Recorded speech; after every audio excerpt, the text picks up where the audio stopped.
Good evening, everybody. It's 6 o'clock, and I would like to call this meeting to order. We'll start with an invocation led by Councilmember Testerman, followed by the Pledge of Allegiance, led by Vice Mayor Roberto. Please rise as you're able.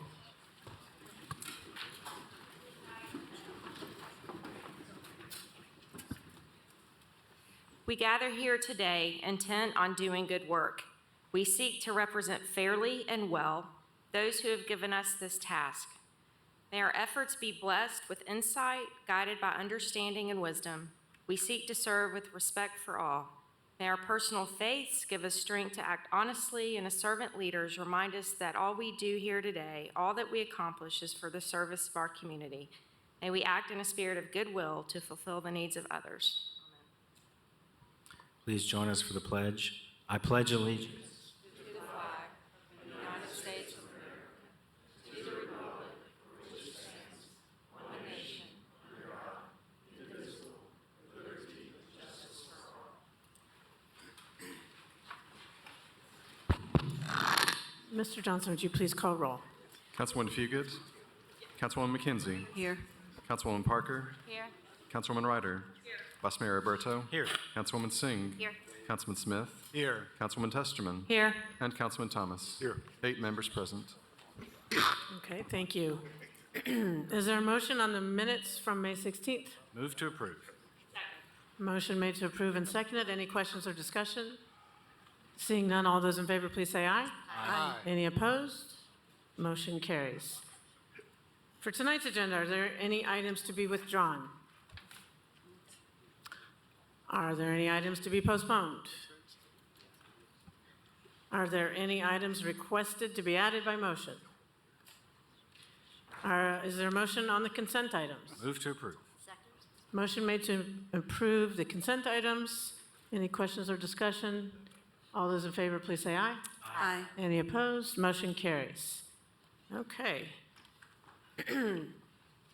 So now, time for my mayor's report. Good evening, everybody. It's nice to see you. I wanted to share with you some really good news we had over the long holiday weekend.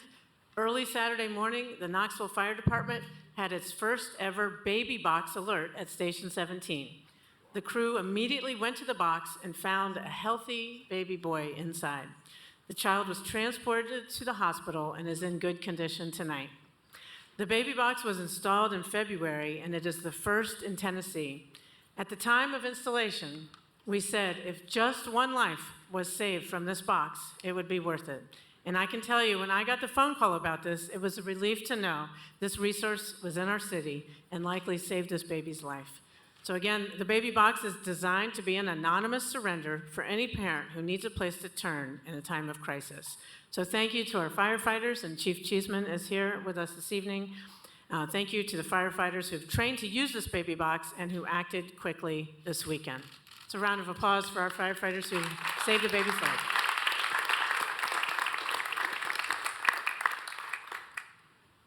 Also, council members, you already have this on your calendars, I'm sure, but 2 days from now, we have our next community open house meeting. This one is out in West Knoxville, Thursday, June 1st, 4:30 to 6:30 p.m. at Bearden Middle School. Residents are invited to attend anytime during the event to talk to city staff and partner representatives about projects located in West Knoxville.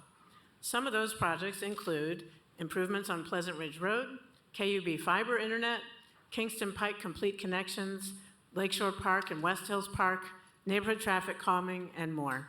You can go to knoxvilletn.gov, West Knoxville, for more information on the open house. So I hope to see you all there. And also, another big event that's coming up just around the corner, we are gearing up for the long-awaited groundbreaking for the new multi-use stadium.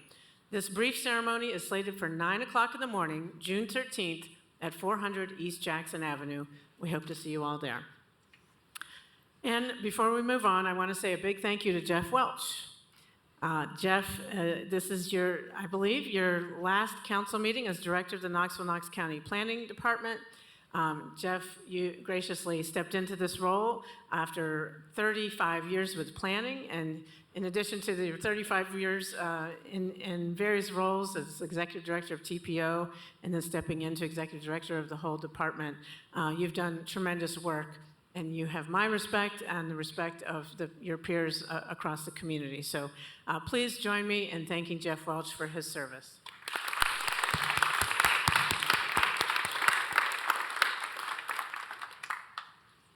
And a quick reminder for those who wish to speak, either to a specific agenda item or during public forum, should sign up with Mr. Johnson, our city recorder, ahead of time. And council rules state that up to 3 people each may speak for or against an agenda item. And right now, many more than 3 people have signed up for item 11C.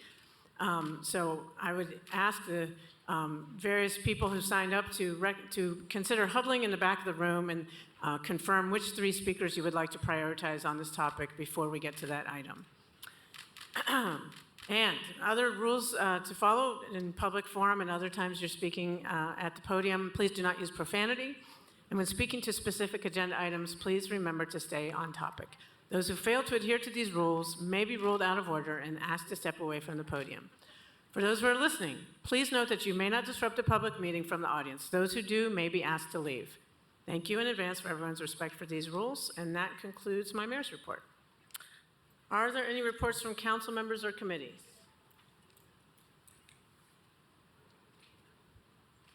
Councilmember Smith. Thank you, Mayor. Just wanted the public to know on June 22nd in this room at 3 o'clock, the KTA board will meet and review the second draft of CAT Reimagined. So that will be in June on the 22nd in this room at 3 o'clock. So I welcome the public and any council members to attend. Thank you. Any other reports from council members? Just a matter of technical difficulties. Apparently the screen behind me is not working. I don't know why people are being asked about it, but it might not be fixed during this meeting. So apologies for that. You can follow on your phone. Mr. Johnson will let us know if it can be fixed during the course of the meeting. All right, moving on to item 8. 8A is a resolution confirming the mayor's nomination to reappoint Amy Midas and Tim Hill and to appoint Miles Biggs, all contingent on state approval, to the Knoxville Knox County Planning Commission, formerly known as the Metropolitan Planning Commission. Move to approve. Second. Motion made to approve and seconded. I believe Mr. Hill and Mr. Biggs are here. You all could raise your hand. Where's thank you all both for your willingness to continue serving and for Miles Biggs for your willingness to start serving on this important board. We're very grateful. Any other questions or comments? Seeing none, all those in favor, please say aye. Aye. Any opposed? Motion carries. 9A is an ordinance making and fixing the annual appropriations for the several departments, agencies, and funds of the City of Knoxville for the fiscal period beginning July 1, 2023, and ending June 30, 2024, and providing the authority to reappropriate non-project-related encumbrances at the end of fiscal year 2022-2023 into fiscal year 2023-2024. Move to approve. Motion made to approve and seconded. Any questions or discussion? Councilmember Ryder. Yeah, I just wanted to get out in the public record. Mr. Brace, we had some conversations about some concerns about staffing funding for the building department and some of the delays in processing because of a huge work volume and there's some staffing and there's some recommendations from the consultants to staff up a little bit larger than what's proposed in the budget. So can we just talk about that and what is and isn't being addressed in this budget? Yeah, How you want it. absolutely. I mean, I'll just give you the brief overview. This budget does include 2 new positions, and council approved another new position during a budget amendment in the spring. So we've added a total, if you all approve this tonight, it'll add 3 new positions. Is that right, Mr. Brace? Yes. And then we're also in the process of, trying to improve the digitization of plans, reviews, and inspections. And we're also already have a contract out to, we do have a backlog. Business has been good. A lot of people want to invest in our city. And that backlog, we're going to hire an outside entity to help us address that backlog. So with the new positions, with the outside help, and the automation, which in theory should make things easier for our customers, we're going to wait and then in 6 months reevaluate. And if we still believe at that time we need more permanent positions added to the city staff to address these permits, then we'll evaluate that and bring a proposal to council middle of the year. Is there anything to add, Mr. Brace? Mayor Kincaid, you may mention later in the meeting, there's an ordinance recommendation to move neighborhood codes from Mr. Aaron's shop and building inspections to public service. This is kind of twofold. One is to better connect our neighborhood codes enforcement officers with the managers and foremen that are out in the neighborhoods every day, but it's also to allow Mr. Aaron's and his team time to strictly focus on new investments. So that is a fourth portion of how we want to make that better, Councilwoman Ryder. I appreciate it. So I appreciate hearing about tapping into some consultants or contracts that kind of helps address the surge and then reevaluating as we get into the year to see how that flow is going. It's great news that everybody wants to build something here. It's hard on the employees as well as the folks wanting to do the work if we can't provide the services. I think as I know Mr. Cannon said it before at the last meeting, the city doesn't get to turn away projects like private industry does. We have to serve and give out permits and review plans, and it's just been a big challenge of late. And folks come to us and complain, they go to you guys and complain, and they complain to the staff. And so I appreciate that you guys are working on some solutions to address the backlog. Thank you. Councilmember Parker. Thank you, Mayor. And thank you to my colleagues for allowing an extension, allowing a postponement for the second vote so that we could have a little bit more time to ask questions. I appreciated that time and was able to develop some clarity around a few issues, definitely not all issues represented in the budget, but still had some pretty significant concerns that I've been able to express to the administration. One of those is the level of investment that we're seeing in our housing versus other parts of our budget. We've been able to increase the level of funding going towards housing with some federal dollars that have come available, and so now we're seeing those budget numbers decrease in our budget, but meanwhile we're seeing other parts of our budget continue to increase, in particular public safety. And I feel as a city we're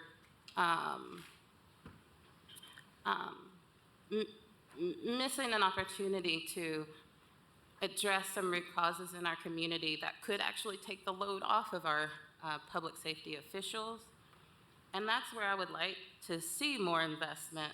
One thing that I talked to the administration about is that in this extreme housing crisis that so many cities and states are experiencing, other areas have decided to, rather than commit, as we are, 5 million or more this year, it's a little over 7 million, towards affordable housing each year, they've made a large commitment of, perhaps 100 million that can be spent in a shorter amount of time to bring many more affordable housing units online more quickly than if they had spread that goal out over a 10-year plan. And I'm worried if we do not make such commitments, that we will continue to see folks in our community get pushed out of our city, folks in our community who are experiencing extremely desperate financial situations, which leads to some of those public safety issues that we're experiencing.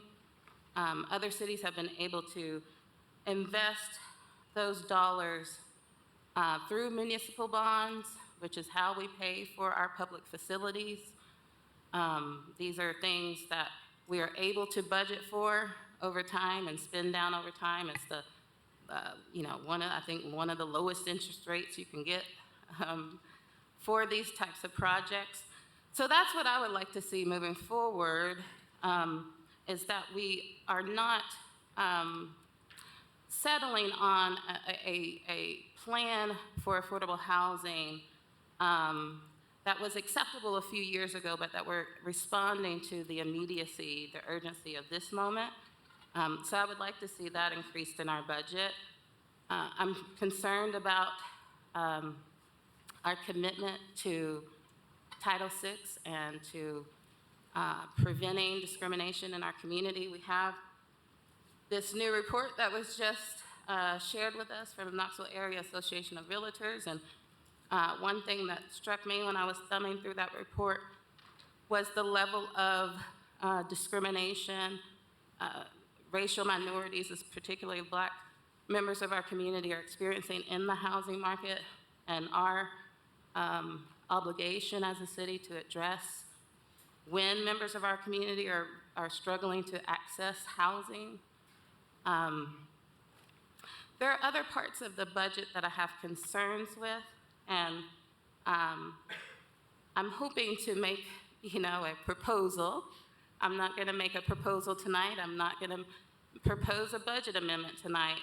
But as we continue to talk about needed services in our city, I hope that council and the administration will remain open to budget amendments that will address those needs. Thank you. Councilmember Singh.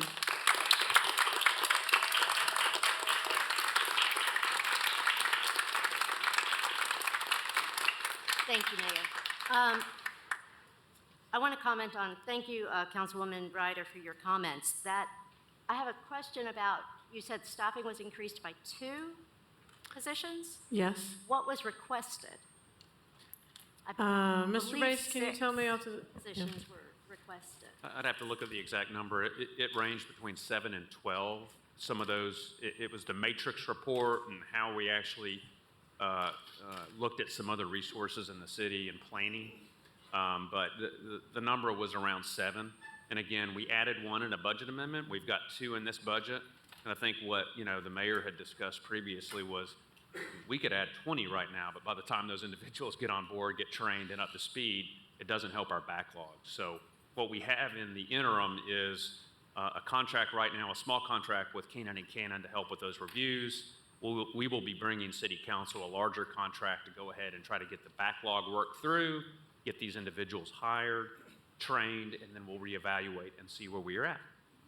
So I think this housing urgency that both Councilwoman Ryder and Parker were talking about is our number one concern in Knoxville right now. By the time we would have trained and had some, 6 other members working, I think right now we're just playing catch up. This is going to continue. This isn't going to end anytime soon. And it's time for kind of throwing everything in. Yes, it's affordable housing, but it's also the middle housing. And it's time for some radical solutions and to really focus our resources on this. There are so many people I know that are stuck in bad situations in housing or in no housing bad situations. And they're just stuck. I mean, it's all levels of income, too, mostly. Thank you. Well, Councilmember Singh, thanks for those comments.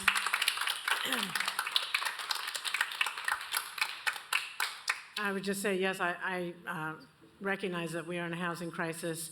Kevin DuBose is a relatively new Director of Housing and Neighborhood Development, and one of the top priorities I've asked him to do is develop a housing strategy and how we do some things differently and faster and, address these. Yeah, and yet, at the same time, I do want to say that we, this council and this administration, have done more to invest in affordable housing than ever in the history of the city. I'm really proud of that.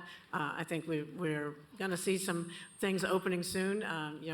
First Creek at Austin continues to, build out their spaces.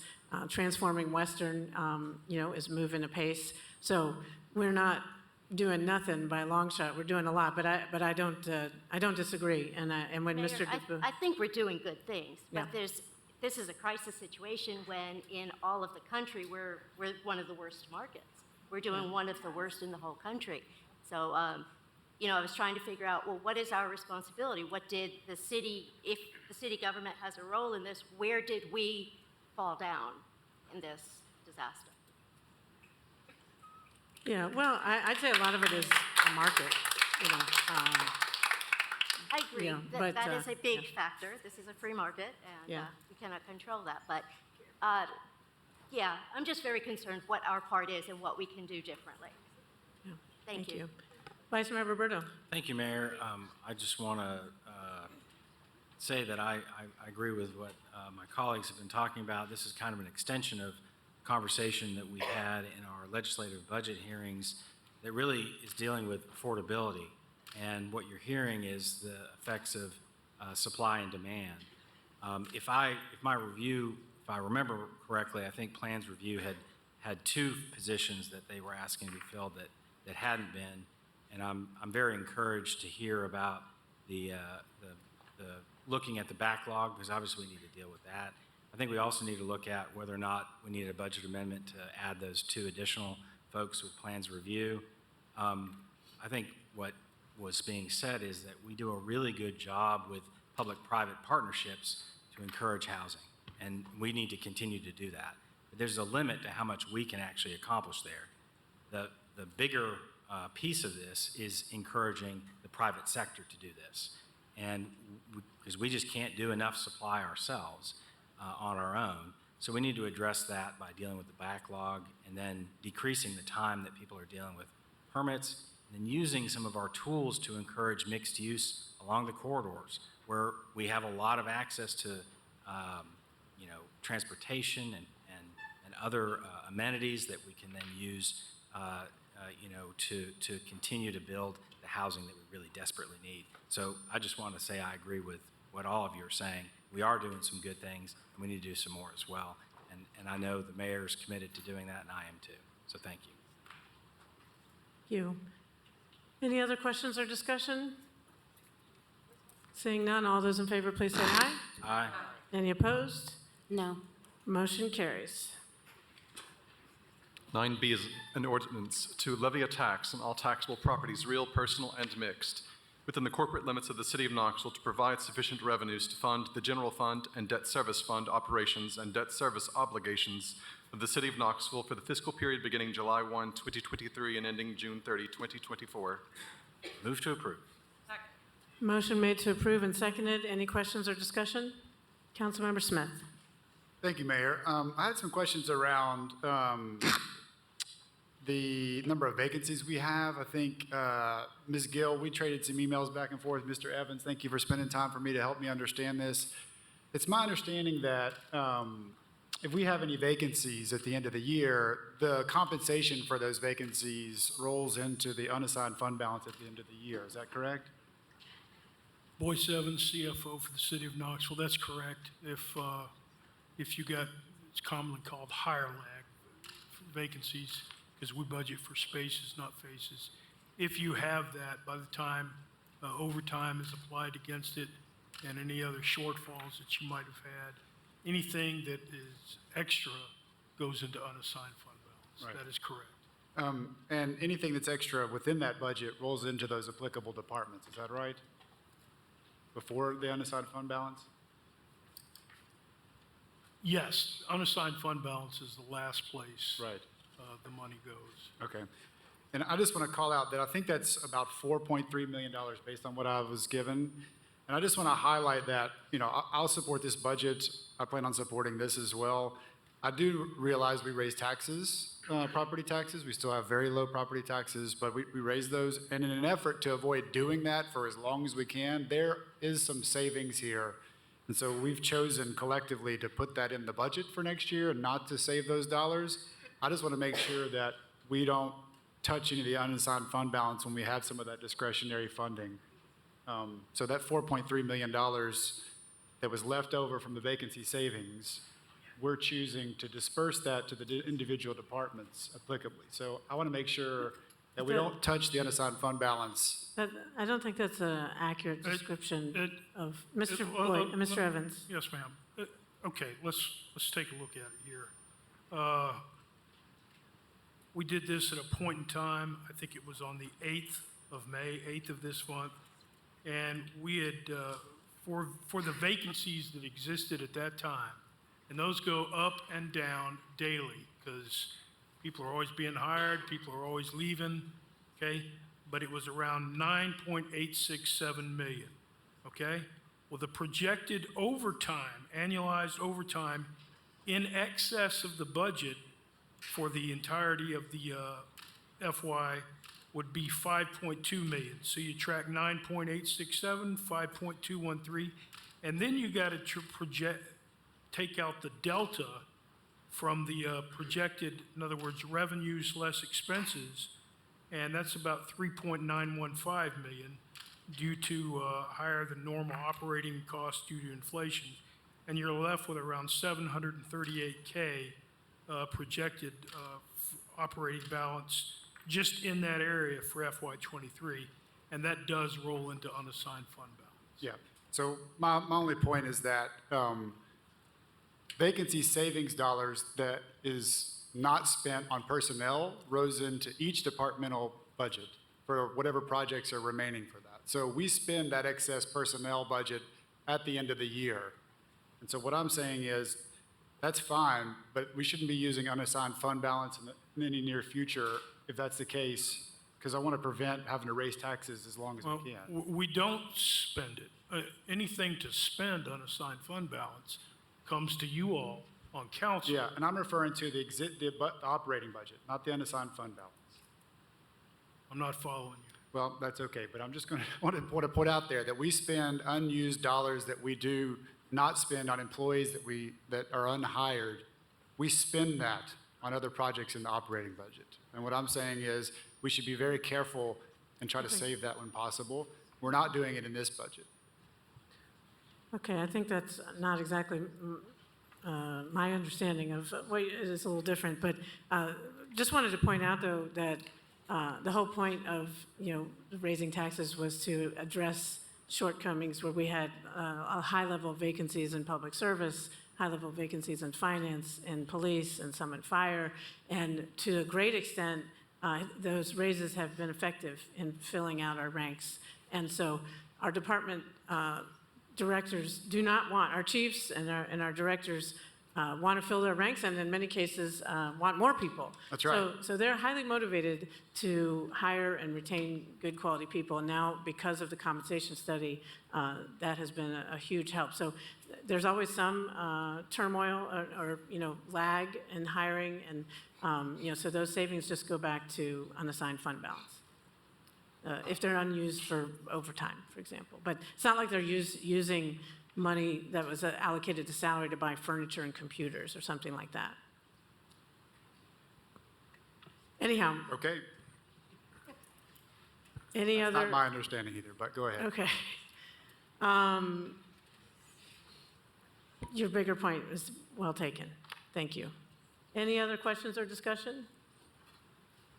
Seeing none, all those in favor, please say aye. Aye. Any opposed? Motion carries. 9C is an ordinance of the Council of the City of Knoxville to amend Chapter 2, Article 3, Sections 2-450, 2-458, and 2-459 of the Knoxville City Code to adjust classification and compensation plans. Move to approve. Second. Motion made to approve and seconded. Any questions or discussion? Seeing none, all those in favor, please say aye. Aye. Any opposed? No. Motion carries. 9D is an ordinance to close a portion of an unnamed alley between St. Mary's Street and Huron Street, subject to one condition, and authorizing the mayor to execute quitclaim deeds to the adjacent property owners, City of Knoxville applicant, 5th District. Move to approve. Second. Motion made to approve and seconded. Any questions or discussion? Seeing none, all those in favor, please say aye. Aye. Any opposed? Motion carries. 9E is an ordinance approving the request of Winterpast Development LLC, Dennis Norvert, for an amendment to the Northwest County Sector Plan from office to light industrial for property located at 1301 East Weisgarber Road, 3rd District. Move to approve. Second. Motion made to approve and seconded. Any questions or discussion? Seeing none, all those in favor, please say aye. Aye. Any opposed? Motion carries. 9F is an ordinance approving the request of Winterpass Development LLC, Dennis Norvert, for a one-year plan amendment from office to light industrial for a property located at 1301 East Weisgarber Road, 3rd District. Move to approve. Second. Motion made to approve and seconded. Any questions or discussion? Seeing none, all those in favor, please say aye. Aye. Any opposed? Motion carries. 9G is an ordinance to change the base zoning classification for property located at 1301 East Weisgarber Road from O District to IMU District. Winterpass Development LLC, Dennis Norvert, applicant, 3rd District. Move to approve. Second. Motion made to approve and seconded. Any questions or discussion? Seeing none, all those in favor, please say aye. Aye. Any opposed? Motion carries. 9H is an ordinance approving the request of Benjamin C. Mullins for an amendment to the East City Sector Plan from light industrial to mixed-use special district Magnolia Avenue for property located at 0 Nash Road and for portions of 3 properties located at 0 Pelham Road, leaving any special purpose land use classifications unchanged, 6th District. Move to approve. Second. Motion made to approve and seconded. Any questions or discussion? Seeing none, all those in favor, please say aye. Aye. Any opposed? Motion carries. 9I is an ordinance approving the request of Benjamin C. Mullins for a one-year plan amendment from light industrial to mixed-use special district Magnolia Avenue for property located at 0 Nash Road and for portions of 3 properties located at 0 Pelham Road, leaving any special purpose land use classifications unchanged, 6th District. Move to approve. Second. Motion made to approve and seconded. Any questions or discussion? Seeing none, all those in favor, please say aye. Aye. Any opposed? Motion carries. 9J is an ordinance to change the base zoning classification of property located at 0 McCalla Avenue, 288, 308, 330 Pelham Road, and portions of property located at 0, 305, 309, 317, and 325 Pelham Road from CG2 District to CH2 District, and to change the base zoning of property located at 0 Nash Road and portions of property located at 0 Pelham Road from IG District to CH2 District, leaving all special purpose and overlay districts unchanged. Benjamin C. Mullins, applicant, 6th District. Move to approve. Second. Motion made to approve and seconded. Any questions or discussion? Seeing none, all those in favor, please say aye. Aye. Any opposed? Motion carries. 9K is an ordinance approving the request of Merchant Holdings LLC for an amendment to the Northwest City Sector Plan from low-density residential to medium-density residential office for a portion of property located at 2400 Merchant Drive, 5th District. Move to approve. Second. Motion made to approve and seconded. Any questions or discussion? Seeing none, all those in favor, please say aye. Aye. Any opposed? Motion carries. 9L is an ordinance approving the request of Merchant Holdings LLC for a one-year plan amendment from low-density residential to medium-density residential office for a portion of property located at 2400 Merchant Drive, 5th District. Move to approve.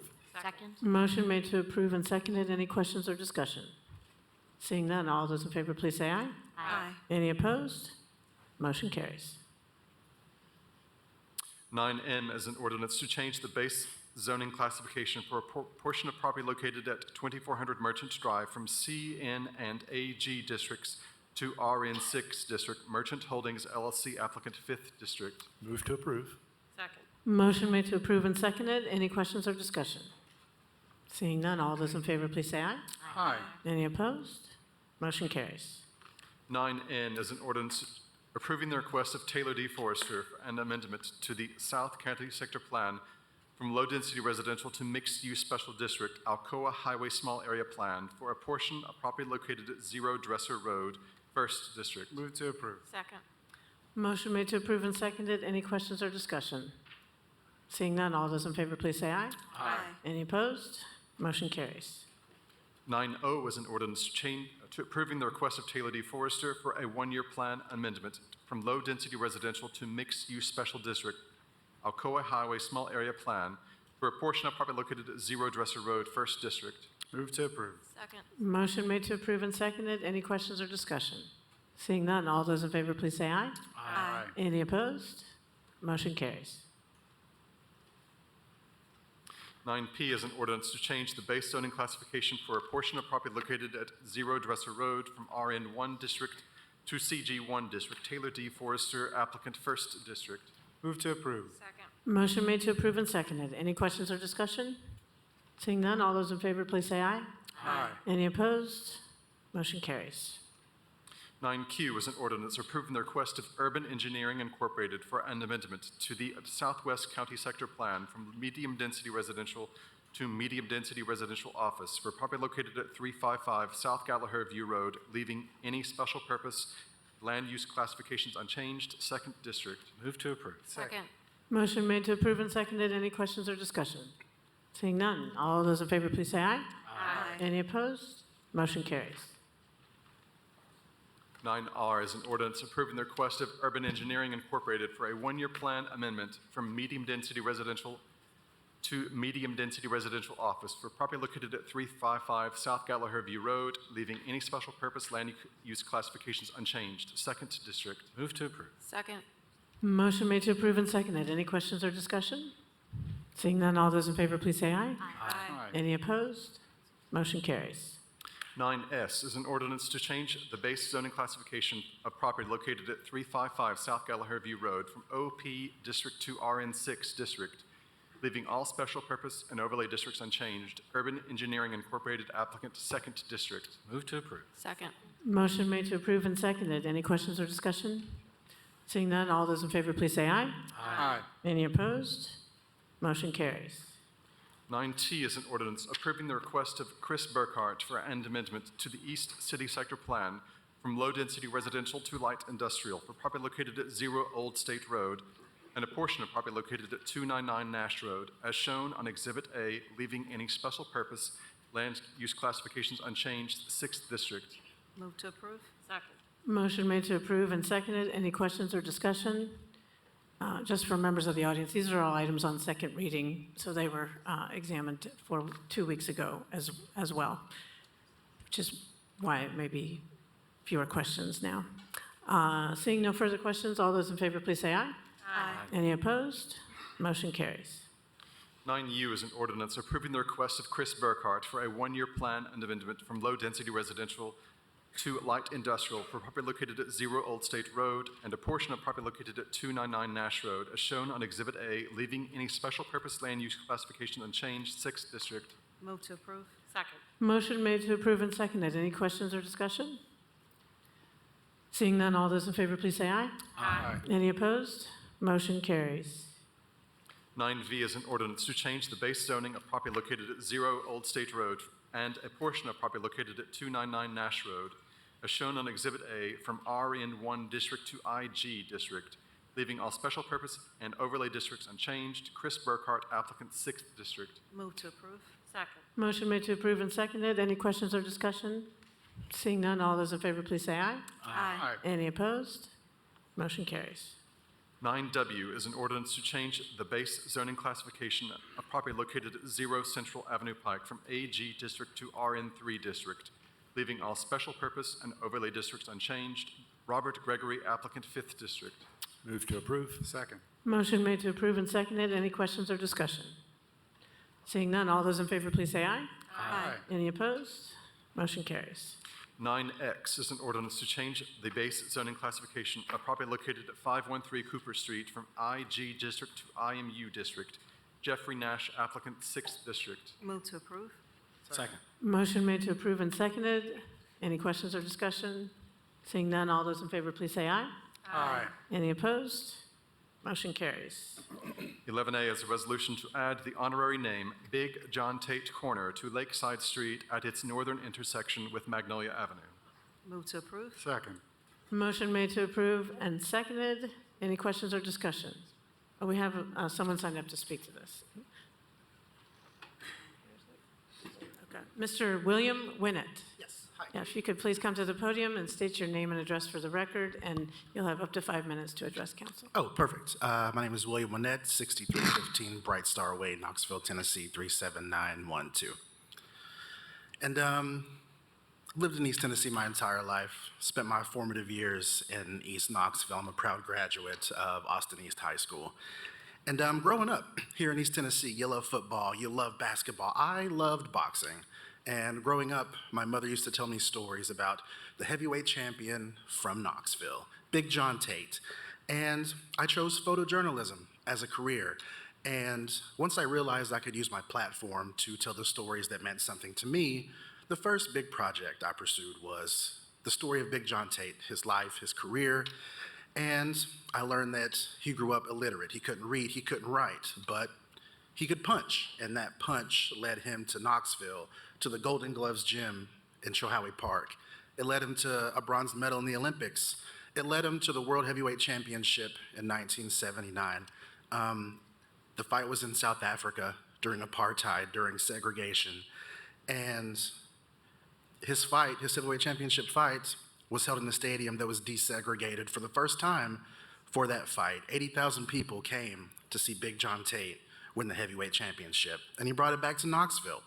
Mr. Robert Booker said that Big John Tate was the biggest thing to come out of Knoxville until the World's Fair. And he had a championship fight here. He lost, and then his life kind of spiraled. It was tragic. He battled with addiction. He battled with homelessness, but his story is a very human story. He died at the age of 43, very tragic. But I did this documentary about Big John Tate, and once I finished this documentary, I watched it through for the first time. I had felt something that I'd never felt in the 15 years that I had done videography, and that was the feeling that I did my absolute best. And Big John's story inspired me to do my best.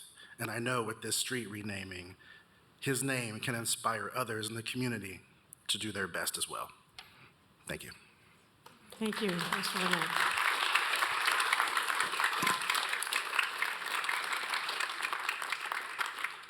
Council Member Testerman. Thank you, Mayor. I just want to say I think that this is a really great dedication and long overdue, honestly, and I wanted to add my name as a co-sponsor. Okay, that'll be recorded. Council Member McKenzie. Thank you, Mayor. I just want to thank William again for bringing Big John Tate's life and his legacy back to the forefront of our history. I learned a lot in this journey with him in promoting this, that his career record was 34-3 with 23 wins by knockout. What an amazing person that he was, and in spite of all of the obstacles that he had to overcome, he continued to call Knoxville home when he very well could have called, I think he's from Mississippi? Arkansas. Okay, West Memphis, Arkansas, I think it is. But he called Knoxville home and actually helped put Knoxville on the map. And another little unknown fact was that he was actually presented the keys to the city, which we no longer do that, by former Mayor Randy Tyree. And so now that council is approving this, I want to announce that there will be an unveiling of the honorary street naming for Big John Tate on Monday at 4:30. There's also going to be some other activities, and the documentary will be shown at the Beck Center on that Friday. And I think there's actually going to be dinner and a movie, hot dogs and popcorn. So everyone is invited to please come out, and there will also be an exhibit of Big John Tate's memorabilia that will be hosted there at the Beck, I think, for a couple of weeks. So I would encourage everyone to please come out. But thank you again. Thank you. Thank you. Councilmember Parker. I just wanted to add my name as a co-sponsor. Thank you. Thank you. Councilmember Thomas. Just a footnote, Knoxville's first poet laureate, R.B. Morris, is also a singer and a songwriter, and many years ago, he wrote a song about Big John Tate, and it's out there somewhere, so it might be worth looking up. Thank you. Councilmember Parker, your light's still, okay. Any other questions or comments? Seeing none, all those in favor, please say aye. Aye. Any opposed? Motion carries. 11B is a resolution to... 11B is a resolution to add the honorary name Coach John Majors Bridge to the new bridge carrying Topside Road over Alcoa Highway. Move to approve. Second. Motion made to approve and seconded. Any questions or discussion? Anyone sign up? Seeing none, all those in favor, please say aye. Aye. Any opposed? Motion carries. 11C is a resolution recognizing the need for additional trauma-informed services to address mental health, substance abuse, and homelessness in the city of Knoxville, and to express the intent of council to create an alternative response team task force to develop and propose a plan to pilot the strategic implementation of alternative response in the city of Knoxville. Mayor, I'd actually like to suggest we have a discussion before we put a motion on the table. I just noticed in Rule 18, Order of Debate, we're able to debate without a motion. Yeah, we have several people signed up to speak on this item. You know, and council rules, as you all know, is 3 people for and 3 people against. So let me count the number of people who have signed up so you guys know what the full number is. 1, 2, 3, 4,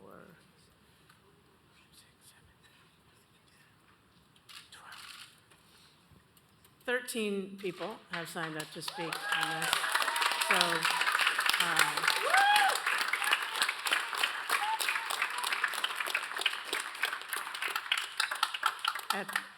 at the beginning of the meeting, I encouraged members who wanted to speak to select spokespeople so they could conform to council's rules. Have you all selected 3 spokespeople? All 13. No? Okay. Well, council, I'll start calling them in the order in which they signed up, and after 3, we'll conclude unless there's a motion otherwise. I'd love to go ahead and make a motion. Particularly on this issue, I've just found that folks are coming to this issue with different perspectives that I think would be useful for council to hear. Of course, I do not know who has signed up, what perspective they're bringing. But I would move to suspend our rules to allow the speakers to speak, if I have a second. Councilmember Ryder? Well, I was just going to second, when we've done that in the past, we just adjusted the time from the 5 to the 3. Okay, so do you want to make a substitute motion? Or? Don't we need a second before I can make a substitute motion? Unless there's not a second, and then you can just make, you can make a new So motion. I'll just make I'm looking at you, Mr. Johnson. I'll second the first motion, and then you. I have no idea. Okay, Ms. So Parker made a motion to suspend the rules, Ms. McKenzie seconded it. I'll make an amended motion that everyone signed up to speaks. The time limit is 3 minutes to amend our rules. Okay, the motion to amend is setting the limit to 3 minutes instead of 5. Is there a second on the proposed amendment? Second. Okay, any discussion on the amendment to change it to 3 minutes? Seeing none, all those in favor of the amendment, please say aye. Aye. Any opposed? Okay, back to the original motion, amended to 3 minutes to suspend council's rules. And Ms. Parker, did you want to say anything else? Okay, everyone understand what you're voting on? All those in favor, please say aye. Aye. Any opposed? Okay, motion carries. The rules are suspended, and we'll start with Ms. Amelia James. Ms. James.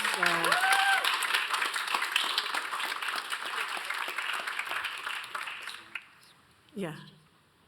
Okay, just, usually we have the timer on the screen behind me, but since that's off at when there's 30 seconds left, I'll just wave my hand. Sounds good. And if you could start by stating your name and address for the record. Amelia James, 1925 Ayler Ave, 37921. So I am a licensed clinical social worker here in Knoxville and a member of Knoxville Heart.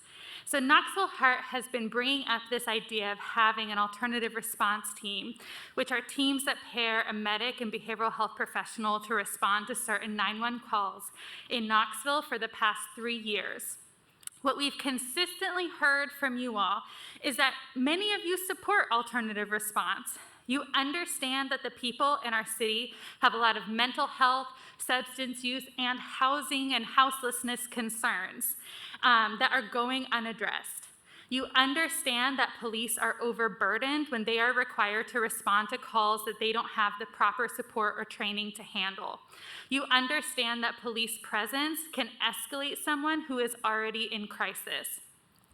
You've also posed a lot of questions to us over the past few years on how alternative response teams would logistically function in Knoxville. And that is why I wholeheartedly support the creation of the Alternative Response Team Task Force. This task force would not exist to check some sort of symbolic box. It would be composed of key stakeholders in our community and give everyone an opportunity to come together to create a tangible proposal on how we can make alternative response a reality in our city. So in addition to my work as a mental health therapist, where I work directly with people in crisis every day, I also provide trauma-informed de-escalation trainings to businesses, social service agencies, and community advocacy groups in Knoxville. One thing I consistently hear at these trainings is, what do we do when we've used all our de-escalation skills and we still need more support, but we don't want to involve police because we know that involving police in these situations is going to increase harm? Right now, I unfortunately don't have an answer for them, but we could have an answer. We could have alternative response teams in Knoxville. Alternative response teams improve outcomes for people in crisis, free up police time to respond to other calls, and save significant money. Change can be scary and overwhelming, but I really hope that we can come together with some bravery and innovation and try something new, because this matters that much and the people in our city matter that much. We have community support for alternative response. If you see everyone here in red shirts, we have community support. We have the support of 20 Chief Noel. seconds left. And we need your support now to vote yes on creating this task force so we can take one step closer to making alternative response a reality in Knoxville and making Knoxville a safer city for everyone. Thank you.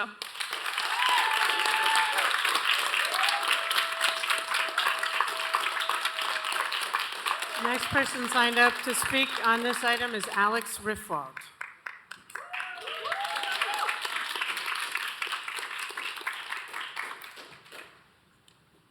You can start by stating your name and address for the record. Hi, Alex Riffwald, 5522 Dogwood Road.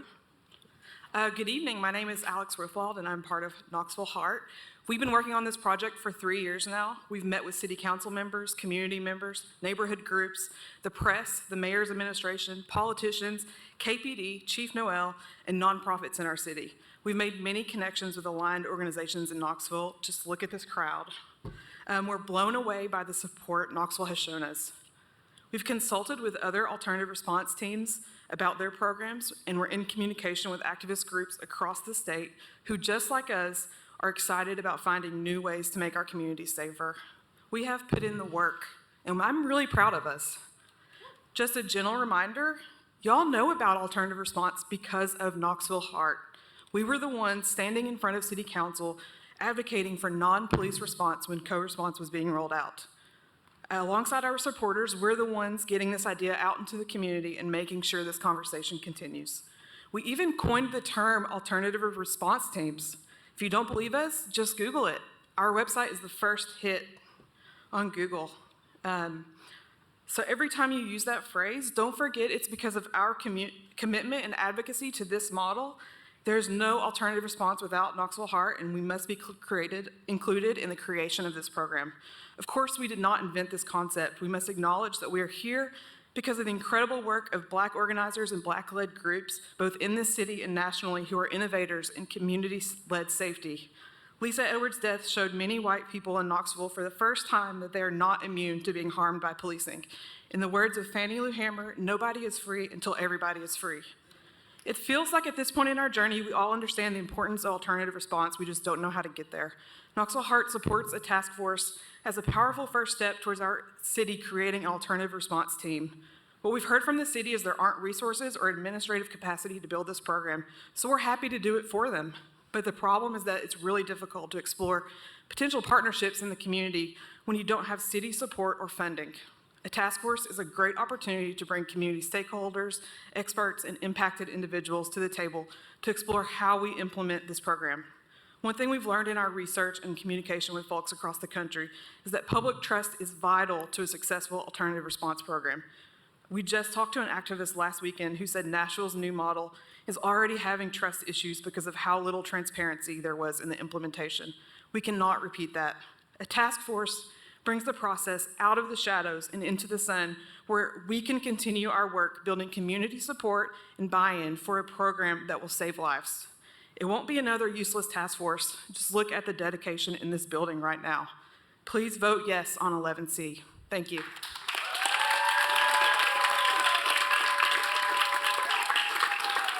Thank you. Next person signed up to speak is Ebony Winford. Ebony Winford, if you'd come to the podium. Please start by stating your name and address for the record. You'll have up to 3 minutes. Good evening, everyone. Dr. Ebony Winford, 8428 Strasburg Court, 37923. I'm speaking as a licensed psychologist as well as a director of research and health equity at a federally qualified health center here in Knoxville. I'm not speaking on behalf of that FQHC, but y'all probably know where I work. Thank you to Representative or Councilmember Tommy Smith for taking the time to meet with us last week. I'm here to speak about someone who literally does this every day. I can't give personally disclosing information, but I will share the most recent encounter I had. Pick a date, any date, because I won't give you the real date because you can identify who I'm talking about. But pick a date. A patient calls in crisis, suicidal ideation, history of self-harming behaviors with the scars on the arm to prove it, hearing voices, delusions, paranoia, and after literally 2 years of trying to convince this person to go in and get help, he says yes. Call 911 and specifically request the co-responder resource that we now have available. I am literally still waiting on them to arrive to take my patient in for care. This is not an insult to the people doing the work because I know our workforce is strained. I work in mental health. I work in community mental health. I work in primary care. The workforce is dwindling. The support is not. I understand that our hospitals are backlogged.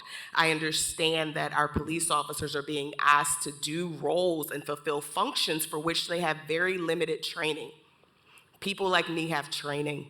We know that alternative response models reduce the necessity of that higher level of care, including inpatient admission, inpatient treatment, ER utilization. We know that alternative response models decrease low crime, anything in the city. You can look at some of the Denver Star as well as the Cahoots out of Oregon. They have data that supports that for every time we use an alternative response model, we save $400. Over time, that's a $22 million savings annually. We talking about budget. Let's save some money and lives while we do it. And I'm just gonna be frank because I recognize my time is very limited. In case you didn't notice, I'm a Black woman. I'm just saying. Interactions with law enforcement are scary to me. And as someone who has to convince people who look like me to trust me enough to contact people to help them, and then the help doesn't come. Or when it does come, it leads to harm and exacerbation of the symptoms that are there. We can't keep doing this, y'all. One size does not fit all. There has got to be a better, different way. Thank you, Dr. Winfrey. And I volunteer as tribute to be on the task force if you all approve it. Thank you so much for your time.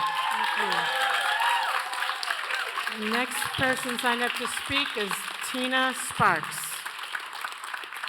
Tina Sparks, if you could come to the podium, state your name and address for the record, and you'll have up to 3 minutes.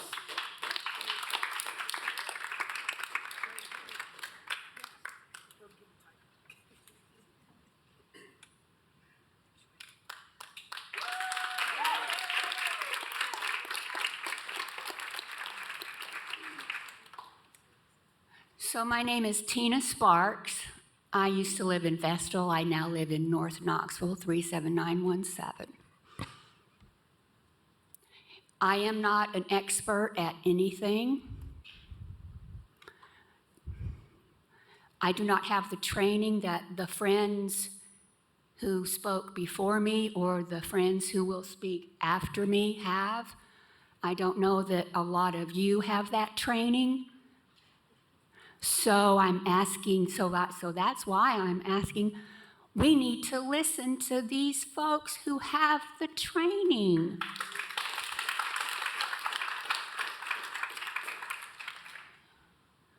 I do know something that I can speak to. Last week at the park meeting, and I don't think I saw a whole lot of you all there last week, but I do know two things I took away from there.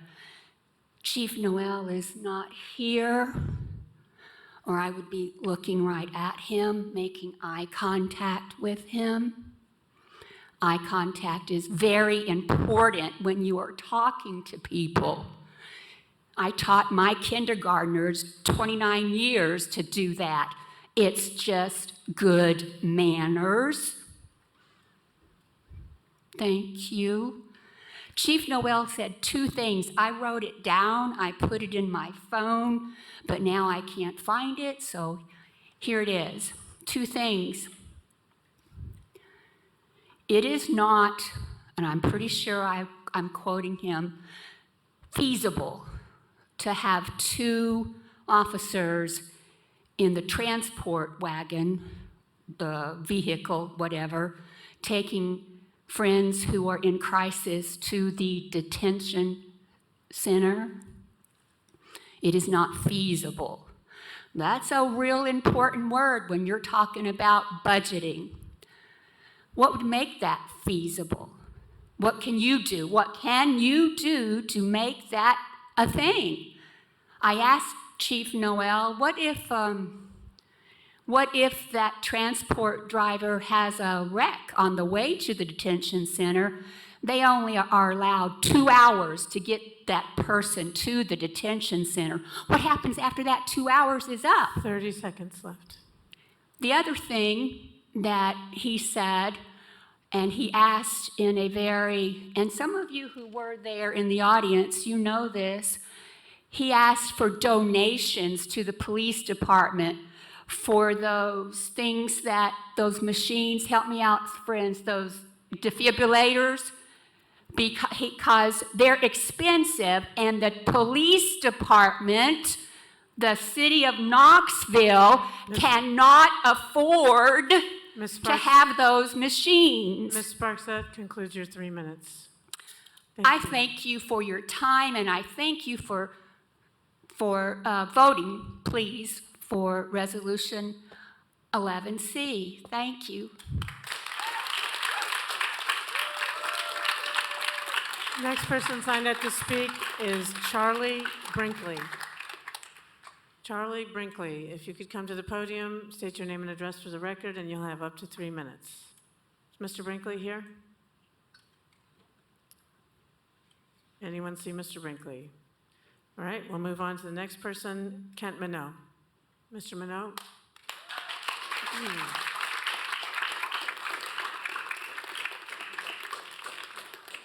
Please state your name and address for the record, and you'll have up to 3 minutes.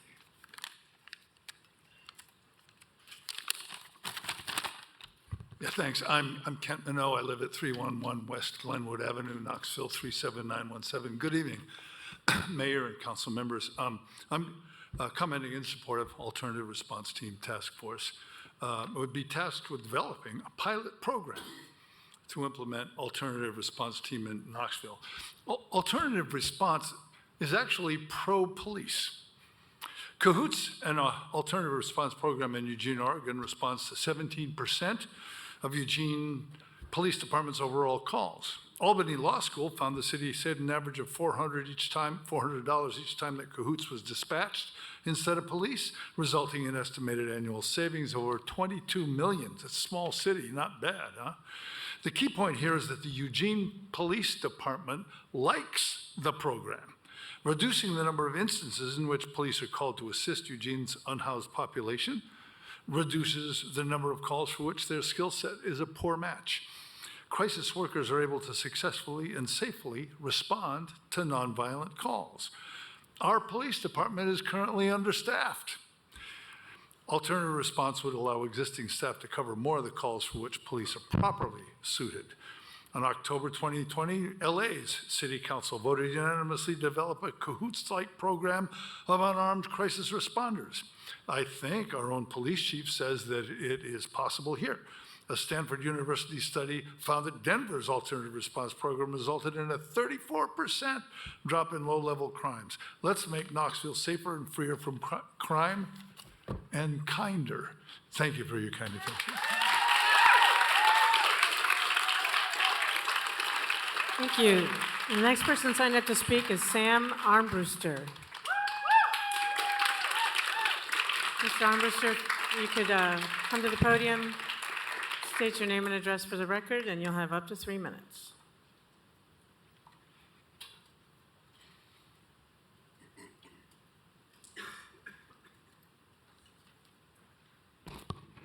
Good evening. My name is Sam Armbruster, 2700 Parkview Avenue, 37914. I'm speaking as someone who has lived and worked in Knoxville for the past 6 years. I've worked in community mental health, actually alongside Ebony. I've worked in harm reduction, and during that time, I've built relationships with lots of organizations, and more importantly, lots of people living in our community who have been deeply impacted by houselessness, by the ongoing housing crisis, the ongoing overdose crisis. And one thing that I realized over that time is that we need more tools in our toolbox. And I think that alternative response is a really essential tool that we could easily add, and that supporting 11C would give the opportunity to figure out what that could look like in our community. One example that is really close to my heart and the work that I have done over the past 6 years is thinking about the ways that the overdose crisis has impacted our community. I know from the work that I do that the vast majority of people who respond to overdose are not police officers. It's people who are in community with other folks who use drugs. They're reversing overdoses of loved ones, of friends, of the people that they really care about. And that is something that's deeply, deeply traumatic, both for the person who is overdosing and for the person who's reversing that overdose. And so many of those people, after the overdose is reversed, choose not to seek emergency services out of fear that the person who reversed the overdose or the person who was overdosing or anyone who's present is going to be arrested for something like paraphernalia charges or a warrant or something like that. And we all know that arrest is not going to make the life of someone who just effectively died and came back better. But what if we 30 seconds. What if we imagine a world where someone can come and help them process that trauma and help them make sure that they're physically okay and get them the support that they need? I think that's a world I want to live in, and I think we have a really easy tool that we can employ to make that happen for Knoxville. Thanks.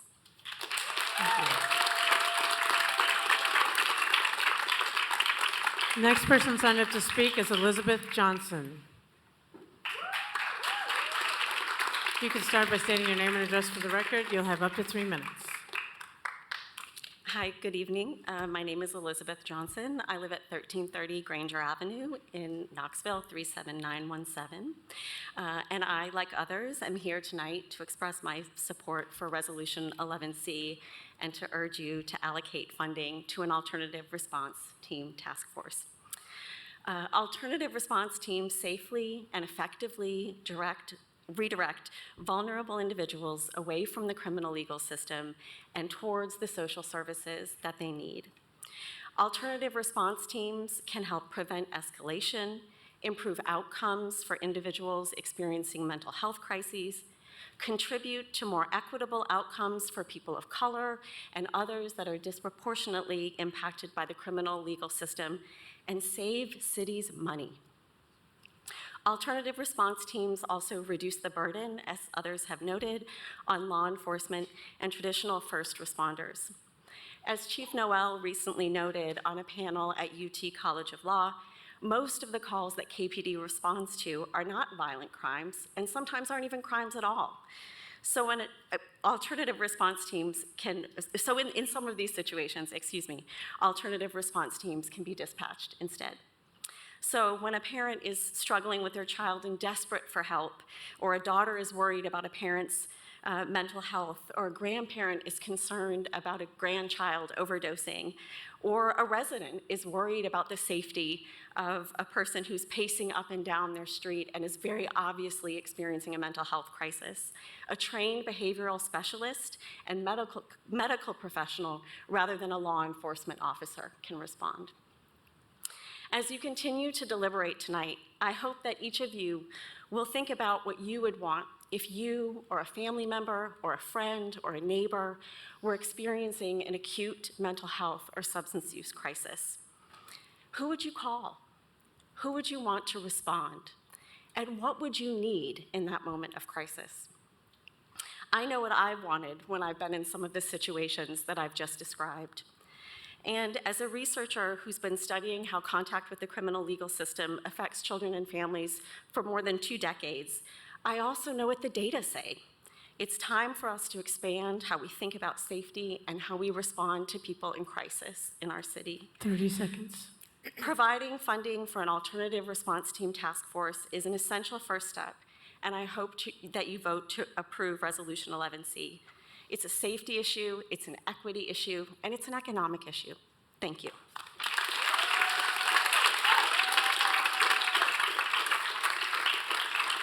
The next person signed up to speak is Tyler Givens. Mr. Givens?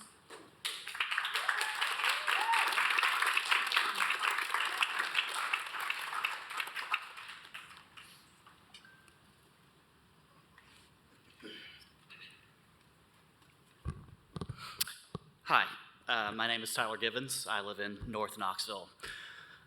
City council members and mayor, you've heard the voice of the people here tonight. Look at this diverse crowd of faces and voices that want to do better for our people that are facing crisis in our city. You've heard convincing arguments, expert opinions, lived experience, and the hopes of our community. Please support this resolution. Thank you. The next person is Brady Watson.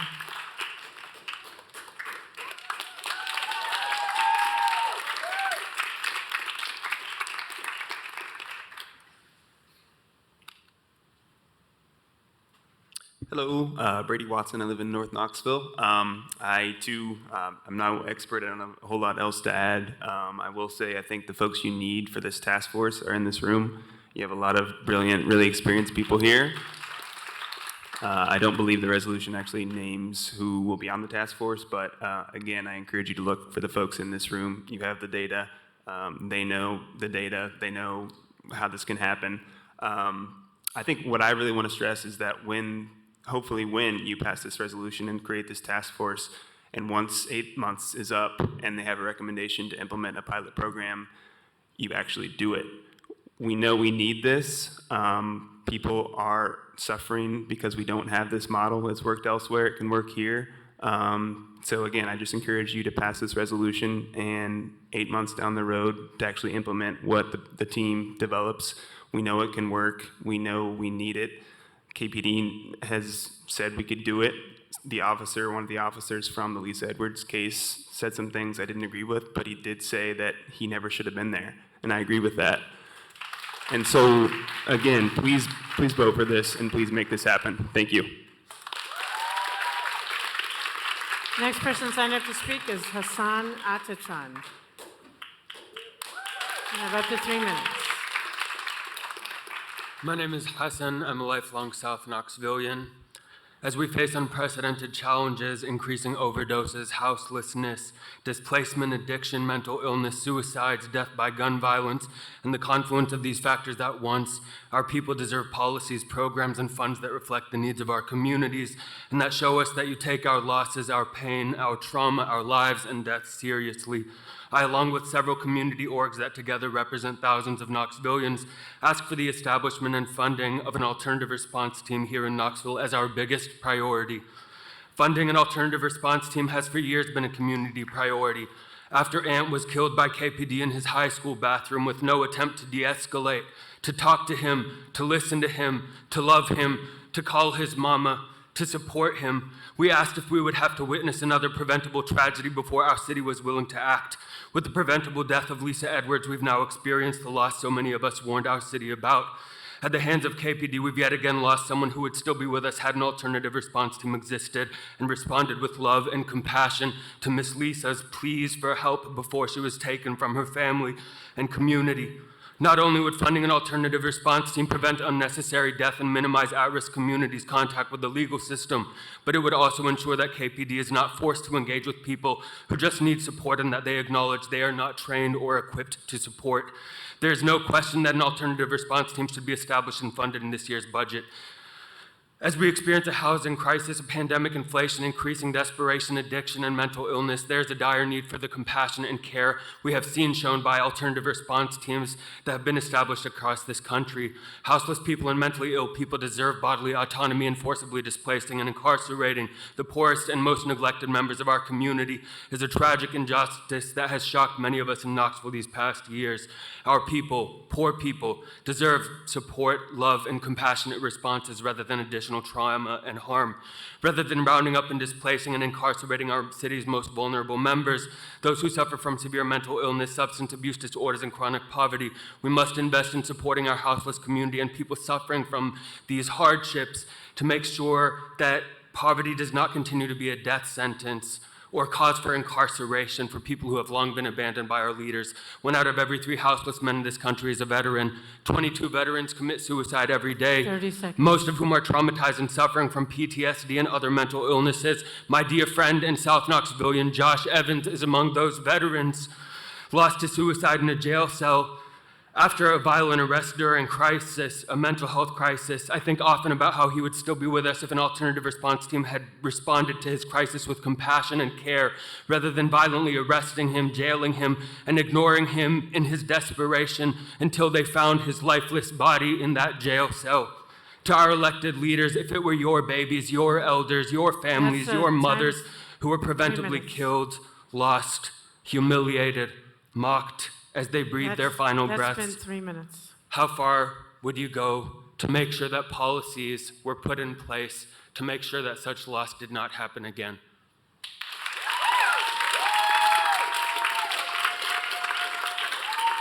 Next person signed up to speak is Evora Price. Please. Hello, my name is Evra Kreis. I live in South Knoxville. I'm here today in support of Resolution 11C for an alternative response team for mental health crises. For over a year and a half in 2021 and 22, I worked at the Mobile Crisis Unit at Helen Ross McNabb as a transport and triage worker. When folks would call the crisis number for mental health care in Knox County and surrounding counties, I was one of the people answering those calls. My coworkers and I would always try to refer people to the least intrusive resources for care possible, but when someone was in danger to themselves or others due to suicidal ideation, homicidal ideation, or psychosis, and the person would not get help voluntarily, the only resources we had to offer was a safety check, which meant getting the police involved. In the best case, we could call co-response, but unfortunately the team had very little capacity and of course involved officer response. The response I heard from clients and loved ones was overwhelmingly that they would prefer having a social worker respond to these crises. but oftentimes people would oftentimes people would decline getting the help they need for them or their loved ones that they really needed because of the potential presence of law enforcement. I heard from many folks that they were afraid for their safety and had previous trauma surrounding police encounters. Everyone deserves safety and care in a crisis without fear of being harmed or incarcerated. And I and many others in our community want that for the people of Knoxville. As you can see from the beautiful people behind me wearing red, many people support this. And in the interest of better client and community care in our city, I urge you to pass the resolution 11C for an alternative response team. Thank you. Next person signed up to speak is Constance Every. Miss Every, you have up to 3 minutes.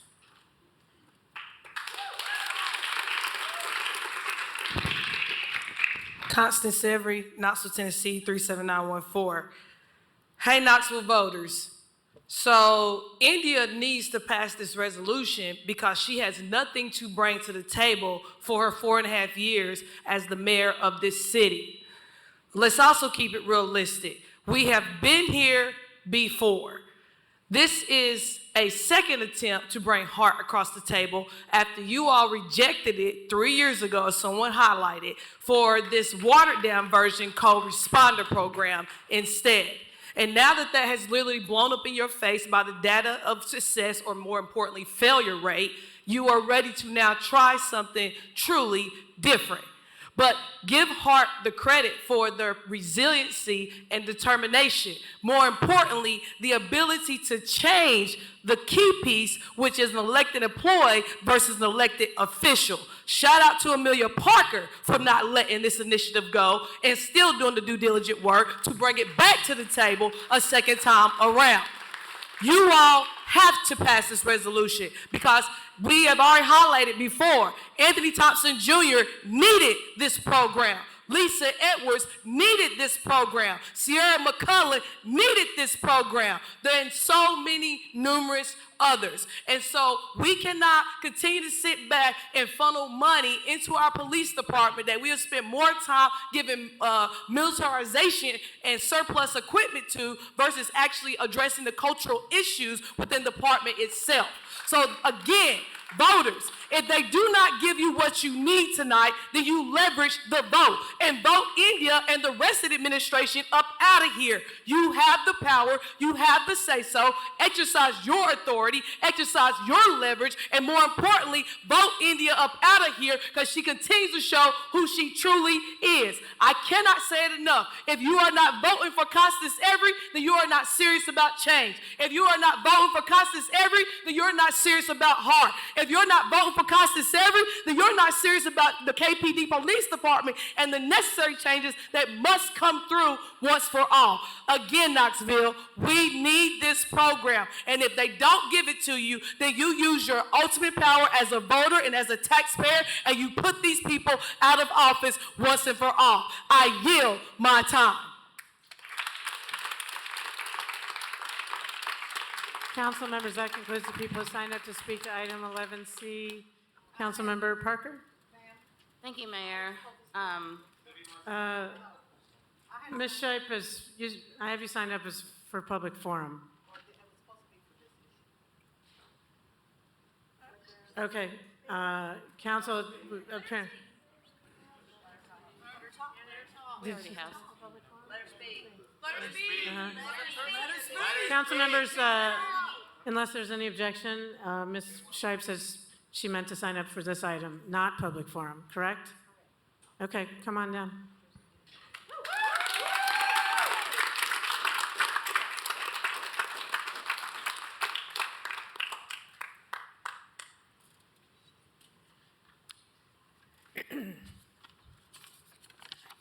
Good evening, Vivian Shipe, 3615 MLK, Knoxville 37914. The phone rings. In that unseen space between the parent and the child, the sounds of a scuffle ensue. The child is phasing. They're having a psychotic moment and they're scared. Scared because somewhere in their confusion is the warning that those uniforms mean something is wrong. What's going on? What has happened? Why are they surrounding me? They don't know how to react. They don't know what to do. Those voices of authority seem very loud. Miles away, over the airways, the mother can hear the conversation, the orders, the scuffle, the demands to get on the ground.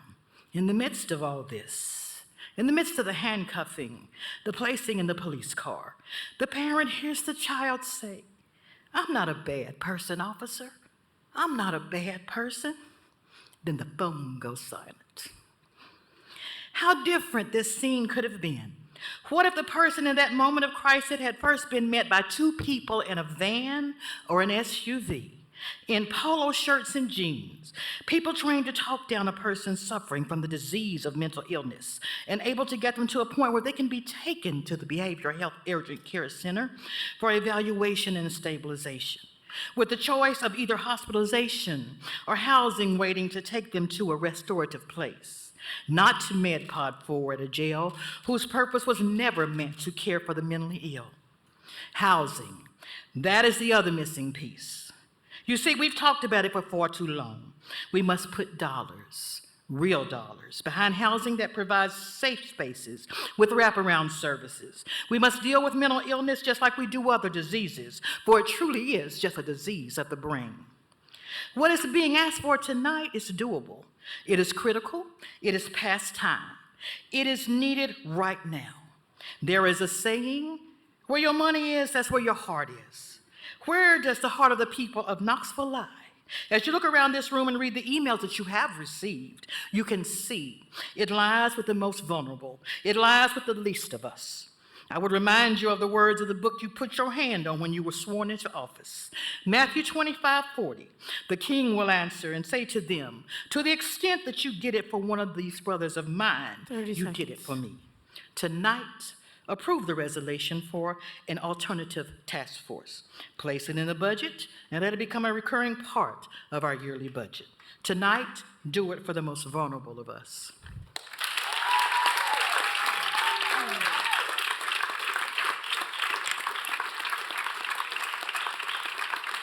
Thank you. Councilmember Parker. Thank you, Mayor, and thank you so much for the community who showed up tonight, who've been working hard on this issue, who signed up for public forum. We are here tonight discussing this issue because of all the work that you have done. So I just want to say thank you quickly to the mayor and my colleagues.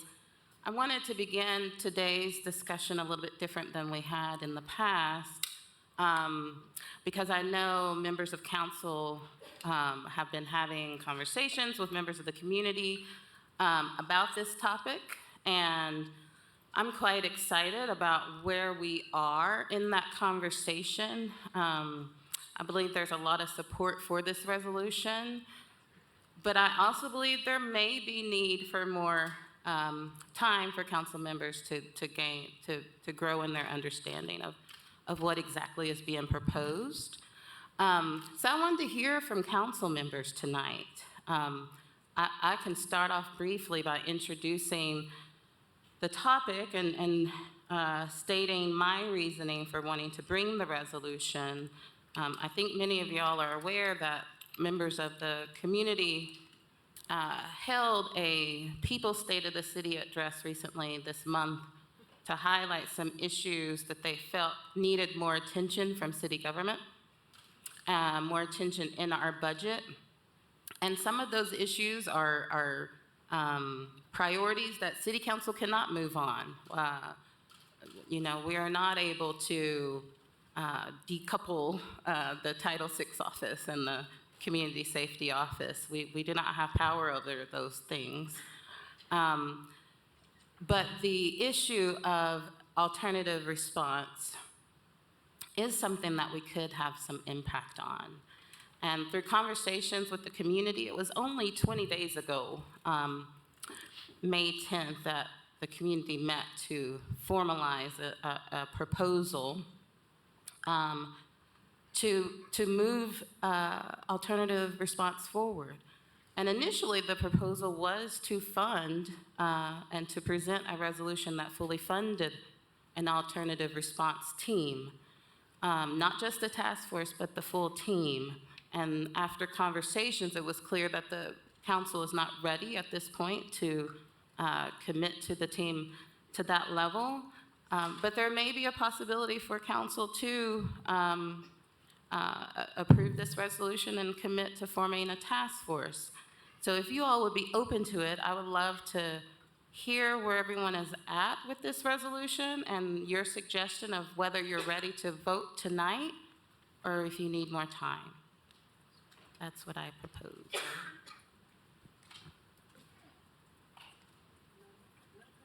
Councilmember Singh? I'll go. I think it's time for this, guys. We've been talking about it for a really long time. The volunteers that have been involved in this for 3 years, they put a lot of time and energy. They're not getting paid. They're doing this for the community. We've had a lot of instances where an alternative response team would have been appropriate.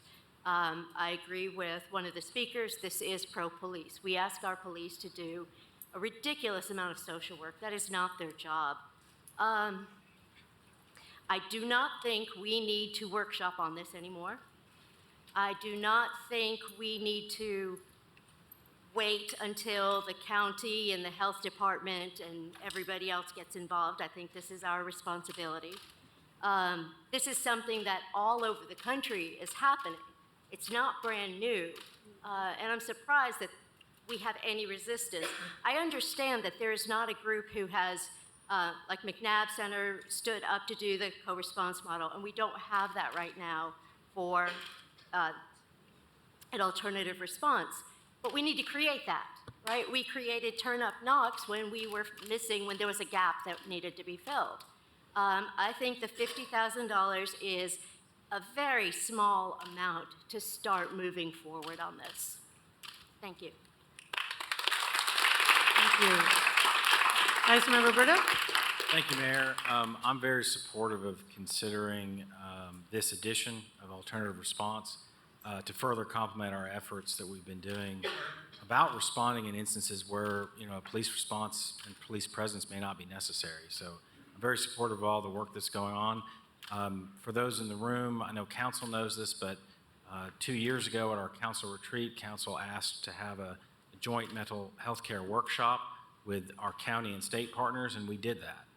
And so about a year ago, we had that, and since then, I've continued that discussion and actually been continuing discussing alternative response teams with the providers that we have in the community. I've also asked for a review of gaps in services that an alternative response team could fill. To the question of this resolution today, I don't support the language that's written because, I'm not sure that $50,000 is the right number. And in my experience, knowing how we've had some successful task force in the past, they can sometimes get things done. The most recent example is the sign ordinance task force. They met for 3 years before they brought somebody to council. And I agree with what everyone said. This is so important. It's not something that needs to just go to a committee. It's something that we need to work on. And so that's why I don't support the task force at this time. I do have some questions, though. Deputy to the Mayor Gill, has city staff researched this model? Thank you, Vice Mayor. Erin Gill, Deputy to the Mayor and Chief Policy Officer. Yes, we really, in response to many of the public comments that some of you made when we were on Zoom back in 2020, our team, and Ms. Middlebrook was part of this as well, began to look at alternative response, and we looked at case studies, we looked at third-party research, we spoke with local providers, potential partners, and we also had conference calls with some of the cities that are successfully implementing these programs. So we did, if you recall, present some of those findings in a workshop in June of 2021. And really as a result of some of that dialogue, contracted with McNabb to provide a workshop for sequential intercept mapping that many partners in our community participated in, and alternative response was considered as part of that sequential intercept mapping process. Okay. And in your review of alternative response teams, has this approach shown promise in other communities?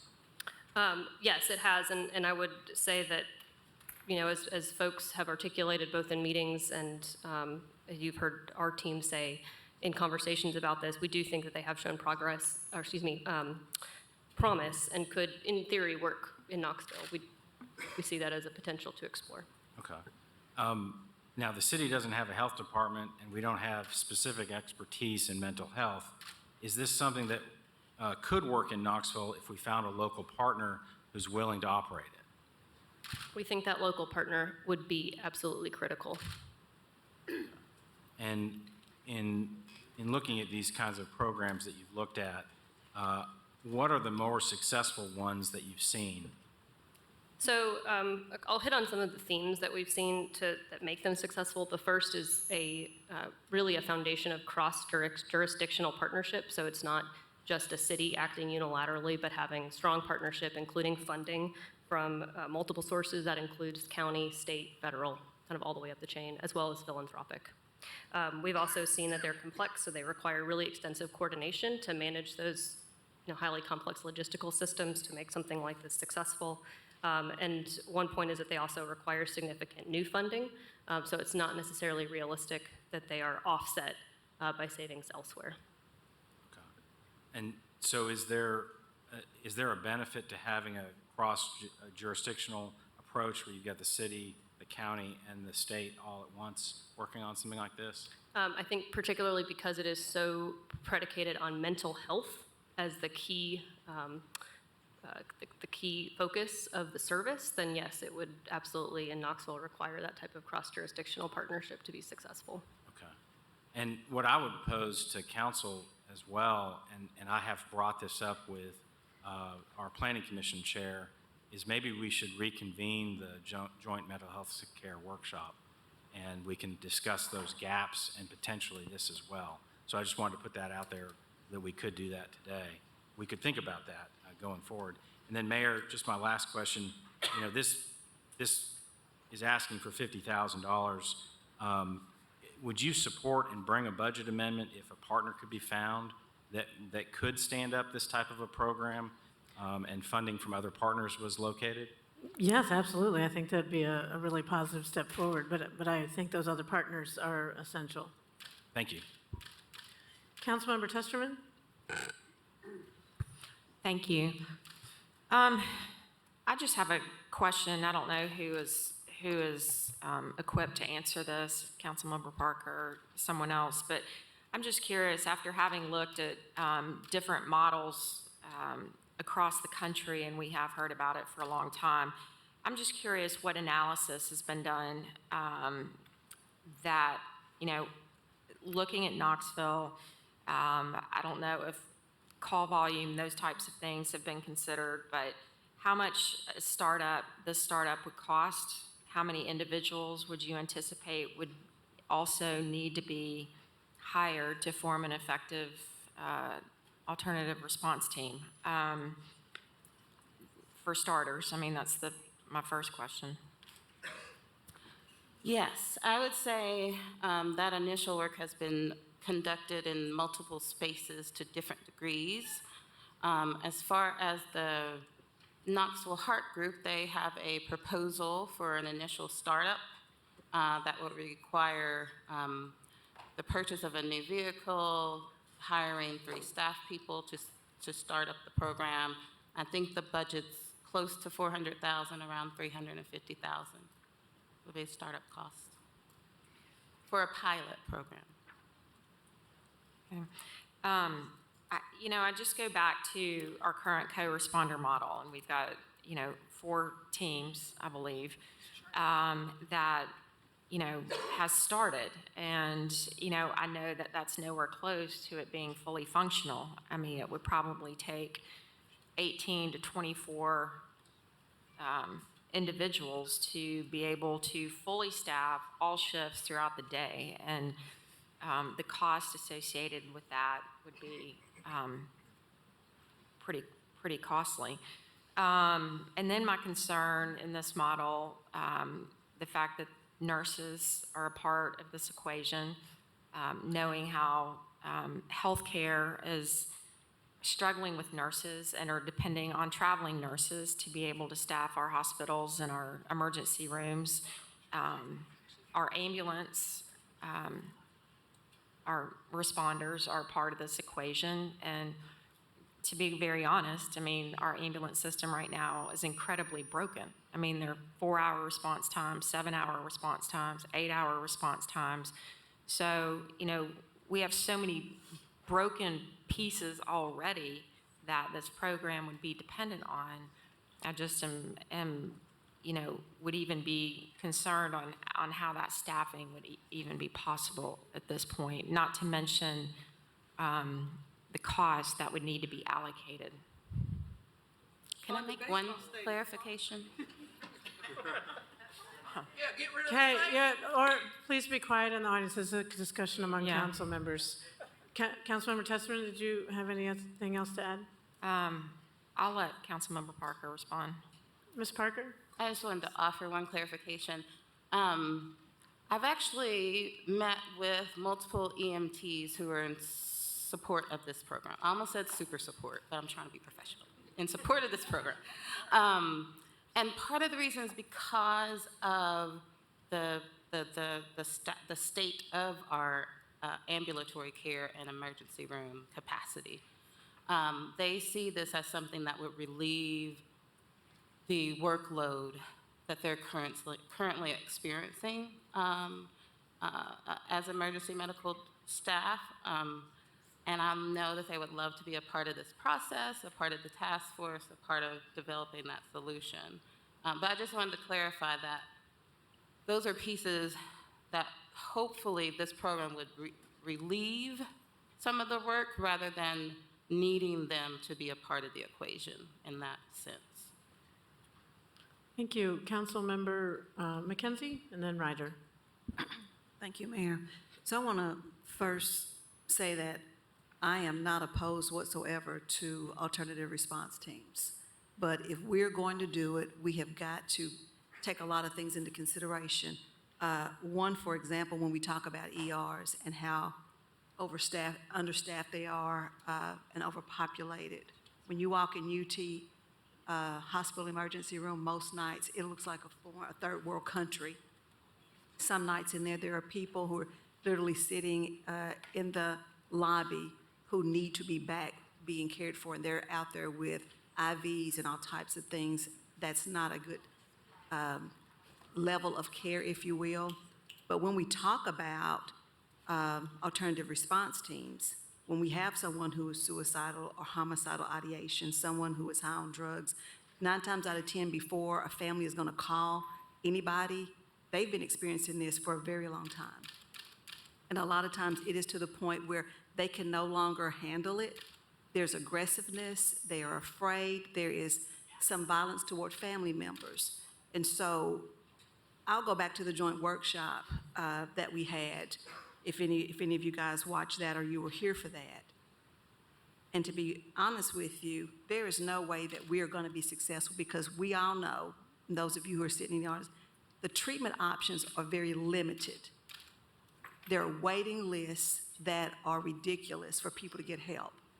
So even when we go out on a call, even when you go out on a call, where are you going to put the person? The most disgusting thing that I heard in that joint workshop, and it was a true fact, from the Knox County jail system, it was Randy Nichols who said, Knox County jails is the mental health facility for people in the city and the county. And that's horrendous because that is not where they belong. That is not where they belong. But there are no treatment options that are available for some people who are in those levels of crisis once they are medically stabilized. And that's where they end up, if they're medically stable. That is not the place for them. So a joint venture needs to look like city, county, and the state. It has to be sustainable. Hey, please be quiet. We can't hear Ms. McKenzie. Again, for it to be sustainable, It has to be a joint venture on all levels of government bodies. We need the state stepping up to be able to invest more dollars into putting state-level mental health and substance abuse facilities back into our city. Again, I'm speaking. So at this point, when we're talking about a task force, when we're talking about something of this nature, all of those entities have to be at the table. There is no way around it. All of these entities have to be at the table. That's Helen Ross McNabb, that's Cherokee, that's everybody. So again, and I'm speaking. If you want to have a conversation after the meeting, I'll be happy to speak with you. But again, in order for us to be able to deliver the type of services to meet the needs of the people who are living in our city and our county, this is so much bigger than just the city. And if we're going to do it, we need to do it right. And so that's my position on it.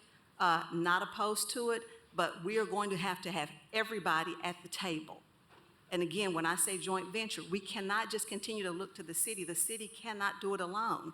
We don't have the capacity as it relates to the mental health facilities, the substance abuse facilities. There's so much dual diagnosis that's going on as it relates to some of these issues that we're talking about. And so I appreciate the work that HEART has been doing, but there is so much more support that it will be needed outside of the city to make this successful. Thank you, Councilmember McKenzie. Councilmember Ryder. Members of the audience, please do not interrupt City Council. This is their time to have a discussion. Thank you. Councilmember Ryder. Yeah, so Councilwoman Parker specifically asked for this time for us to have a discussion, so I appreciate that. When I spoke with a member from HEART, my reservation was about the $500,000 that was in the resolution. The number that actually made it to the agenda is a different number. So my questions to Ms. Riffwald, I believe, were what is the $500,000? Like, what is the budget? There was no budget to that, and so that was the hesitation. I don't think that any of us are opposed to have an alternative response. I think the struggle is that we started, and many of you have been in it for the long haul, we started with the co-responder model because the social workers that were willing to step up in the staffing program said that their staff didn't want to go out without backup in the instance when things might go a different direction. And the struggle that we have right now is not that that model is failing. It's not someone said not a one-size-fits-all. It's not a one-size-fits-all. Some cities have both models. Is that those positions are vacant, and Helen Ross McNabb has many vacant positions as well. I just think it's important to say that many of us in the room, though we think we don't agree with each other, we do. We're in a state that has not taken the Medicaid expansion, and we have a collapsing healthcare system, and cities like Knoxville and Nashville and Memphis and Chattanooga that actually still have hospitals, unlike the many places that don't have hospitals or ERs, we're collapsing because we're bearing the brunt of all the places that don't. And we have a lot of caregivers that don't want to be in this state anymore. Let's be honest. Why would they? People have made it unpalatable to be here if you're a caregiver. And so that's cascading and making things that weren't great worse. So I'm not opposed to having a task force. I have a question for Ms. Gill. So we're doing the joint state, county, city funded, I'm not sure what we're calling it, in the old. Empath? Empath? What does that stand for? At St. Mary's is what you're talking about? Yeah, what are you calling it, empath? Empath, does that stand for? Okay, and so what exactly are we going to be doing there, and is that expansion and some of that funding and/or something that could be added upon to address this? Councilman Ryder, I'll give the overview from my understanding and ask my deputies to expand if for anything I may leave out. But basically, this is a good example of how the city can contribute to mental health. We own a building at the corner of St. Mary's that used to be the Women's Outpatient Surgical Center. Is that right? Or some outpatient surgery. and it's vacant. So we own it. We have a building. We have needs in the community. So we went to the state. We met with the governor. We went with Mayor Jacobs. We explained the need that we need more mental health inpatient care and short-term care. And what we could offer is a building and money to commit to renovate that building for the new need. And the county said they would agree to help us with the renovation costs. So there's money in real estate from the city. And what the state agreed to do, along with the hospitals and McNabb, is for the hospitals to staff an urgent care clinic in one part of the building, and then another part of the building is going to be, I think, 17 short-term beds for people in a mental health crisis, up to 3 days. So there'd be a physical health clinic in one portion of the building for the general public, for strep throat, sprained ankles, or to get medically cleared to get admitted to the behavioral health unit. So basically it's short-term beds, I think 17, and that it will be funded, and this is important for council, mental health care is expensive, and staffing it is expensive. McNabb will staff it, and it'll be funded in part through hospitals and TennCare, I believe, the staffing. Mr. Brace, can you elaborate on things I might have left out? No, I think what's important about that is that was an initiative pushed by the three big healthcare systems, University of Tennessee, Tennova, and Covenant, specifically Fort Sanders, which sees significant amounts of indigent care. And so we came to the table to support this initiative through the healthcare systems and McNabb, and again, provided the building, some initial capital along with the county, and then the funding will come primarily from the state, and some, I believe, indigent care from Knox County. But again, that took 3 years of work, and again, we were at the table to help with that, but the leaders were the healthcare systems and McNabb. My time is up. Okay. Come back. Council Member Singh. Thank you, Mayor. There have been a lot of concerns and issues raised, legitimate and good ones, and we've talked about what resources we don't have. I think these are all the things that the task force would be working on as a council.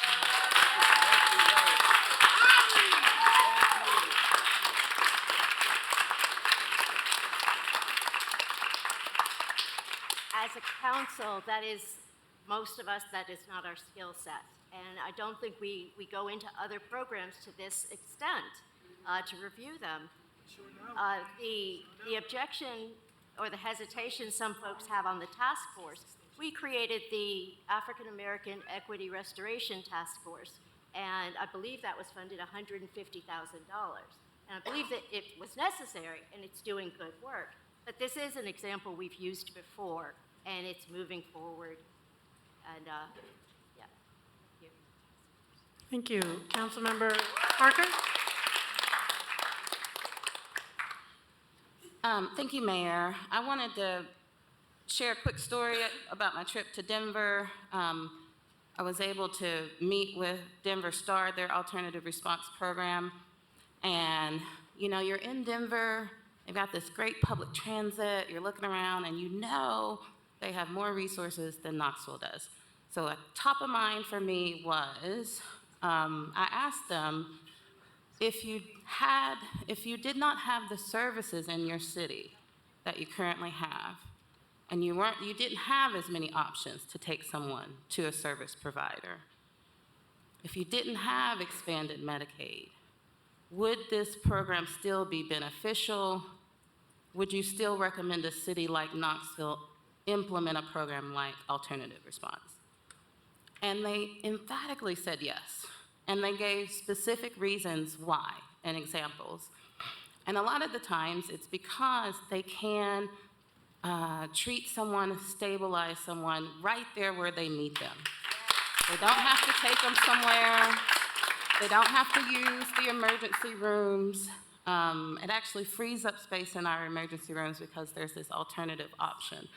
But they emphatically said yes because of the experiences that they've been having since their program was started.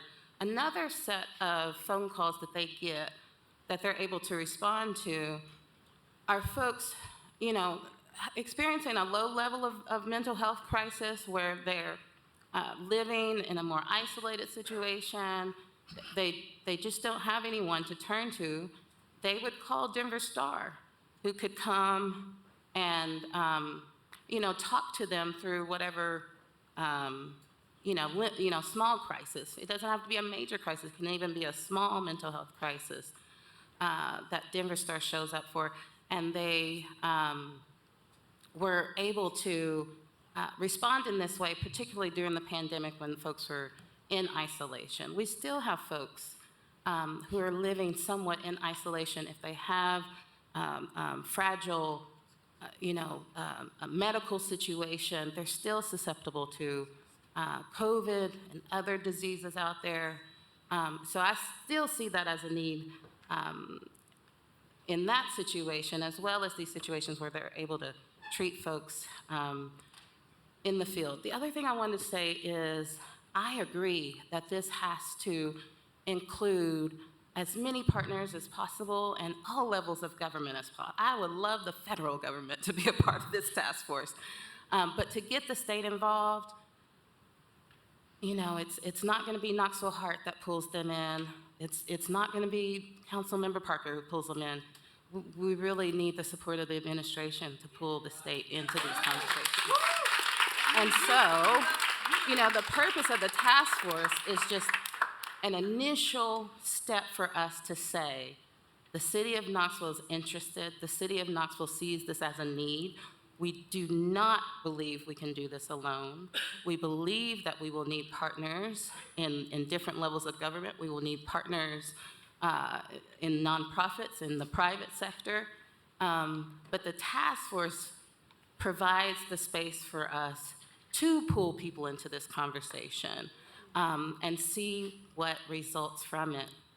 I also hear concerns about the 8-month timeline and how long other task forces have taken to produce a proposal. I do think that we can extend that. I think it's helpful to set an expectation. This was set by the community of the timeline that they wanted to work within to show what their level of commitment was, what future, members of the task force, what level of commitment we need from them so that we can really engage in a high level of work for several months to bring back a proposal. But if more time is needed, that can come back before council to consider an extension, additional funding, but hopefully work could be accomplished and this could move us forward in the amount of time described in this resolution. Thank you. Councilmember Ryder. Yeah, so my question a while ago to the administration wasn't precisely exactly what empath was. It was, so the question here is who houses the alternative response team? And that's the question that Hart has been asking. And the response is collectively, KPD is not where it belongs, or an alternative response. So my question is the alternative response team, is that something that can be housed with the empath offered and managed through Helen Ross McNabb? That is my question. I would just say that McNabb has been part of these discussions for several years, and they say they want to focus on co-responder and the many other things they're doing on mental health, and they are not ready to embark on an alternative response. So, and they are the ones that, there was one of the speakers who talked about, the mobile crisis service. They are our mobile crisis service through the mental health department. We have a state of Tennessee mental health department, and here's, it says that there's a 24/7, 365 response team for those who are experiencing a mental health emergency. And then they say the services are for children and youth, adults, across the state. The problem is, and we all know this, is that it's not enough. And they need to, do a better job providing those services in person, not just on the phone and not just during business hours and so forth. So, again, I think that this is really important. I think the city can play a role, but just like Empath, which we started, Empath and the BHUC and street outreach workers, all these things that the council has pushed for and supported that we did, we moved forward on those just as a council because we heard input from the community. They didn't need a task force. And so this is the state responsibility. And I agree with Councilmember McKenzie and others who've said that, we should definitely play a role in this, but it can't be something that we are starting like our own city mental health department. I think that that's outside our purview, it's outside our budget, it's outside our area of expertise. Defund the baseball stadium. Council members Singh. Thank you again. I don't think anyone's talking about funding an entire mental health department right now. And Lauren, I think you asked some really good questions. Once again, I think those are things that the task force needs to look at. I don't have much hope that the state of Tennessee is going to come out here, or the sheriff's department. They're too busy fighting with kids, with 15-year-old girls. But I do not think that they are going to be. If we don't do this, what are we going to do, right? I'm still very sore about 2 weeks ago when the recovery community lost out on $5.5 million. And then now today, we're talking about not helping other people who are in crisis. And I'm just really disappointed that we're not moving forward somehow. I do not want to sit here and go, yeah, this is a great idea. Let's wait for other people to come in and do this. And then 3 years later, we're having the same conversation. So what are we going to do if we don't do this? What's our next move? Councilmember Parker.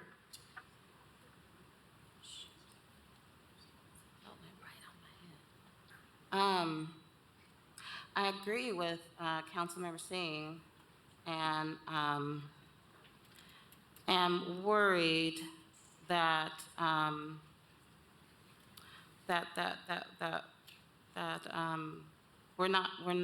we're struggling to see the benefit of something that many of us feel is a reasonable next step in this conversation.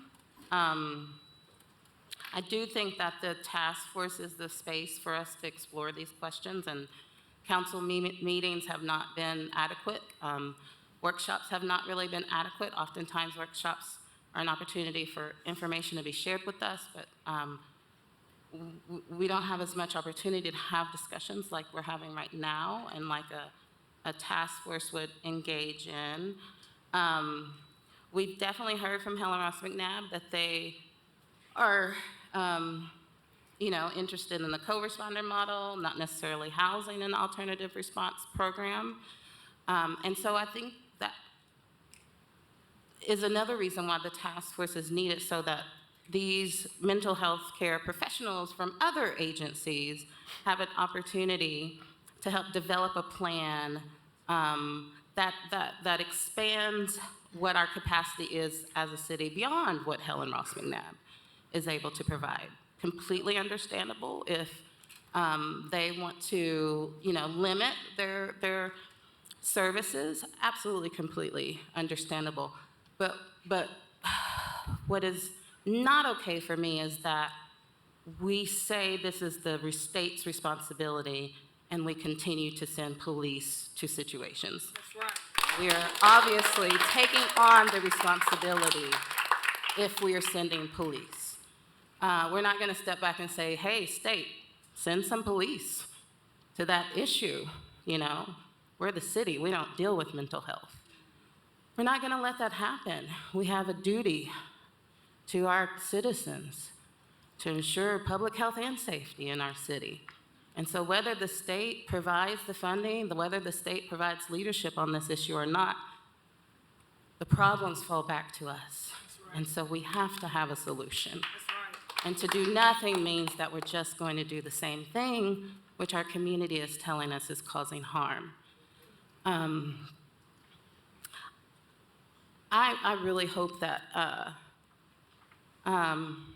we're able to find a solution that we're able to move forward. And if that means, a few edits to the resolution, please, let us know, because this is our space to have some debate and negotiation and see if we can come up with a solution. Councilmember Testerman? Thank you. So I'm just curious if, let's say, the task force is formed. Help me understand what that looks like, the structure of it. You know, how many members are there? Who's going to oversee scheduling meetings? You know, noticing. Hey, please do not interrupt Shut up, the discussion Constance. of council. You'll be asked to leave. Hey, order. If you cannot keep silent during council's discussion, you'll be asked to leave. Does everyone understand? If you cannot keep silent and let council conduct their business without interruption, you will be asked to leave. Councilmember Testerman. So I'm asking a legit question. If you've got a task force that's formed, whether it's a committee, a board, task force, whatever, it's got to have structure. So I'm just curious what's been thought out where that's concerned. Again, how many members, scheduling, keeping minutes, sunshine notices, all of those things. You know, I just go back to, you know, a business plan of some kind of the task force, but also the model for an alternative response team, you know, who oversees it. We've talked a whole lot about Helen Ross tonight, and nobody's here representing them to be a part of this conversation. So these are all just questions that I have. It's like starting any operation, any business, to better understand the confines of what that looks like. No, happy to answer. The resolution is written in a way where the task force would be formed 2 months from now, if passed today. And so that would give us 2 months to finalize all of those details. I would, you know, commit to engaging in the process similar to what we've seen over the last few days, where, you know, leaders in our community who are leading on this issue are in touch with council members to gauge your input, solicit your input on what that makeup of the task force should look like and what you would support, because the makeup of the task force would come right back before City Council for approval. I have meetings with the administration to get the administration's input on members for that task force, but that would be work to be conducted after this resolution passes over the next 2 months before it comes back to City Council.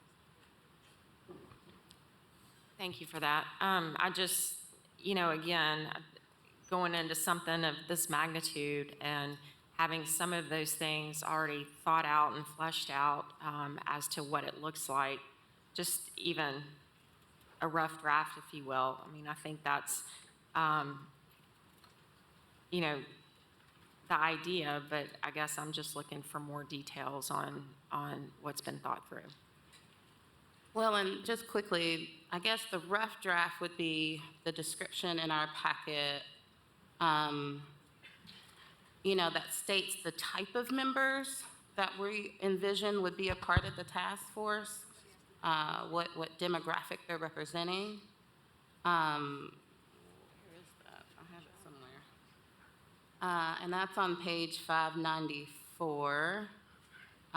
That describes a bit of that demographic that we would expect to be represented on the task force. So that's a little bit.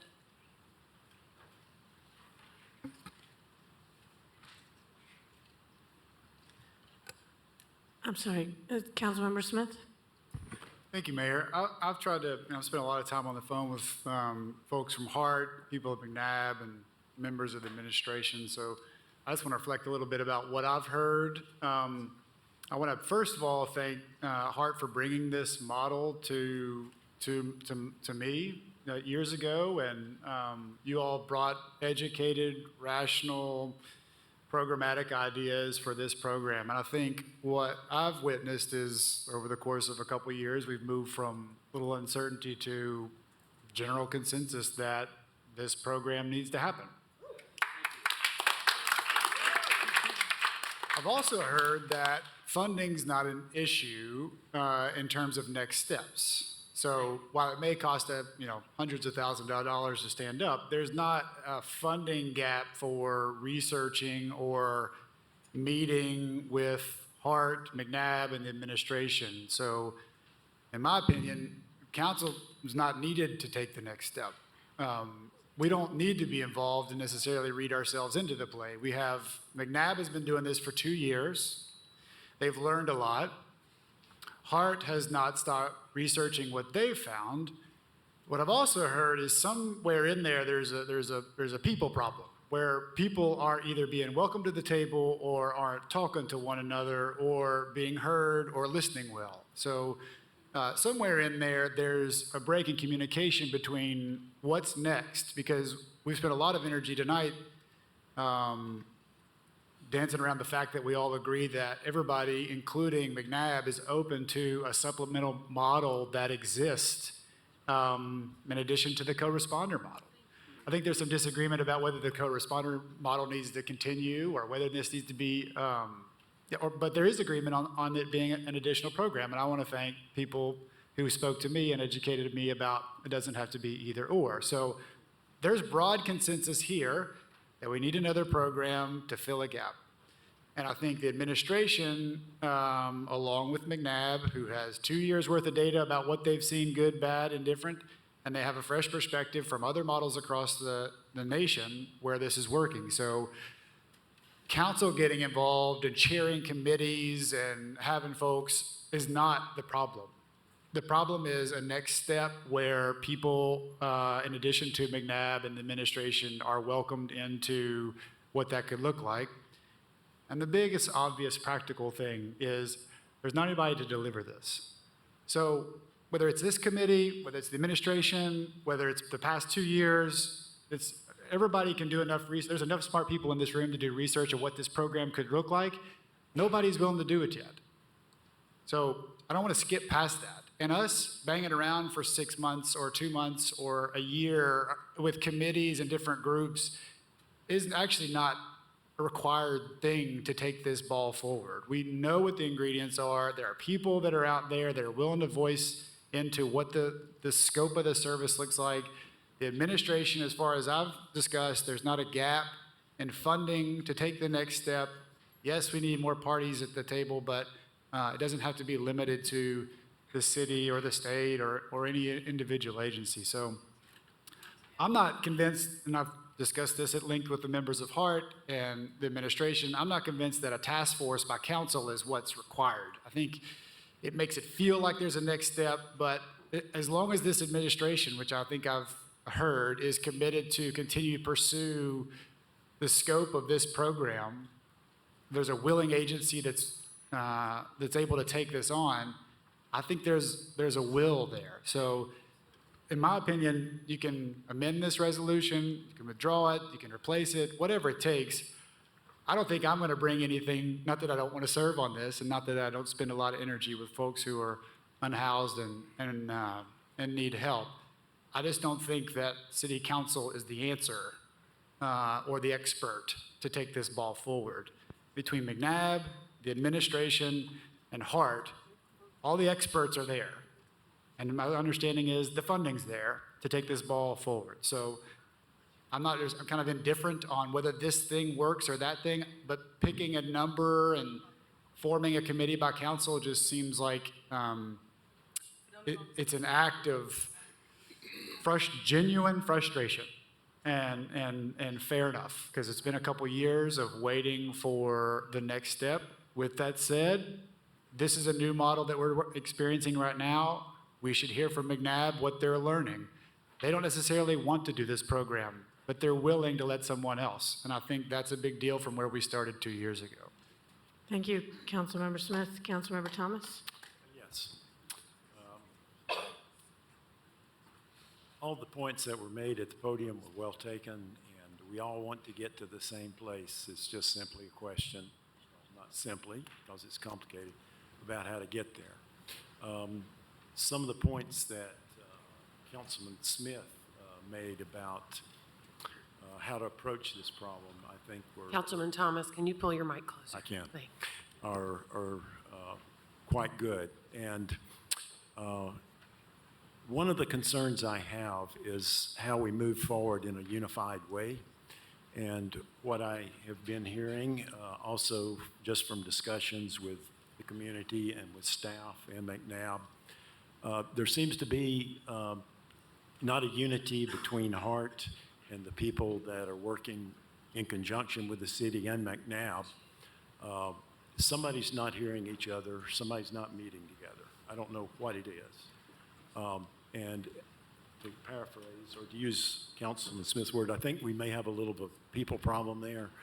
And we don't need to get at cross purposes. And that's one reason why I have reservations. I haven't excluded it, but I have reservations about setting up an independent group when we already have a group that's done an extensive amount of work through McNabb and have partially put in a program. So I guess I will just leave it with a question, regardless of whether we do two separate groups or unify the groups, how do we move forward with communication and unity so that we're not operating under cross purposes and that we can really have all the players in the room dealing in a real way about who's doing what and what gaps need to be addressed. Thank you, Councilmember Thomas. Councilmember Ryder, I don't know if you or Ms. McKenzie, go ahead. What? Councilmember Ryder, and then Councilmember McKenzie, and then we'll go back. Sure. I just wanted to respond to, I think Councilman Smith and Councilman Thomas just made some valid points, and I think that loops back to something Councilwoman Singh said a few moments ago. A couple other things that have been brought up here tonight that have got started were like the BHUC is one of those. That was before we all got on council. I recall very much when that got put in place. The issue, those were not done with a task force. So asking questions about the task force and how it's going to work is a legitimate question, because I think the reason, as Councilman Thomas just pointed out, the ask for the task force is really a response to the frustration. I've sat down in meetings with people from Hart because nobody's saying, no, an alternative response team is not the way to go. It's just no one wants to do it. Who's supposed to figure out who's going to do it? We feel that they're asking us to figure out who's going to do it. You know what? I just got to say to you guys, I'm not saying I'm opposed, so please stop assuming that I'm against. Councilwoman Parker asked us to discuss with her. Because of Sunshine, we don't get to go have meetings with her on Zoom. So we're having the discussion because that's what she asked for, and I think that's fair. So thanks for letting us have that discussion so we can legally do it. The issue that I'm trying to get at is that a task force didn't happen in those instances because there was buy-in from the administration. And the reason, thank you, Councilwoman Parker, for agreeing with me. Sure. That's the elephant in the room we're talking about, okay? And the buy-in, I'm not trying to throw people under the bus, is a capacity issue. We asked Helen Ross McNabb to do the BHUC. We asked Helen Ross McNabb to do Empath. We asked Helen Ross McNabb to do co-responder. We asked them to do this. We asked them to do that. They're understaffed. You want to be a social worker, a clinical social worker, jobs are in abundance. Heck, if you want to be a teacher, you want to be a policeman, there's no workforce for anything apparently anymore. So we've asked them to do everything, so we got to figure out who else to ask, and that's what Hart's been going at. So all I'm just trying to say is, I don't know that the task force is going to force the buy-in. That's all. That's all I'm trying to say. I'm just being frank and blunt. And I think that's what I heard Councilman Smith say, and Councilman Thomas, is that, are we going to force the hand of buy-in from somewhere and somehow? So I just don't want to set it up for failure, that's all. I'm not saying not vote for it because I don't want to set it up for failure. I'm just being frank and saying out loud what you didn't say. Is that fair enough? No? I don't want to put words in your mouth. Well, I just don't see the process as a means to force an outcome. I really don't want to set it up that way. Okay. But I think, and also, from council members and the administration, I've heard a lot of positivity, but also a lot of questions. And so if there is a lot of positivity and a lot of questions, my hope would be that the task force provides a space to help create some clarity. Whereas we've spent another hour again trying to get some clarity, and we're just not going to get clarity in this space. There's too many questions to answer, too many reports to make sure we've all read and we're all on the same page on. So that's really why I'm pushing for the task force, not because I think it will force an outcome, but because I think it will create space. It will allow those of us on council who want to help take the lead on this to get involved, help take the lead, and recognize that there is limited capacity in the administration, recognize that there are a lot of asks being made right now of our city that, coming out of the pandemic, we have stood up new programs that need attention and support. But this is a space where council can help move the ball forward, just like we have done through workshop spaces and other things, because ultimately, this is going to have to come back before us for approval, to form it, to fund it. So I think it makes sense for us to form a task force around this issue. Councilmember McKenzie. Thank you, Mayor. I'd like to ask Ms. Riffwall if you could come back to the podium. I have a couple of questions, please.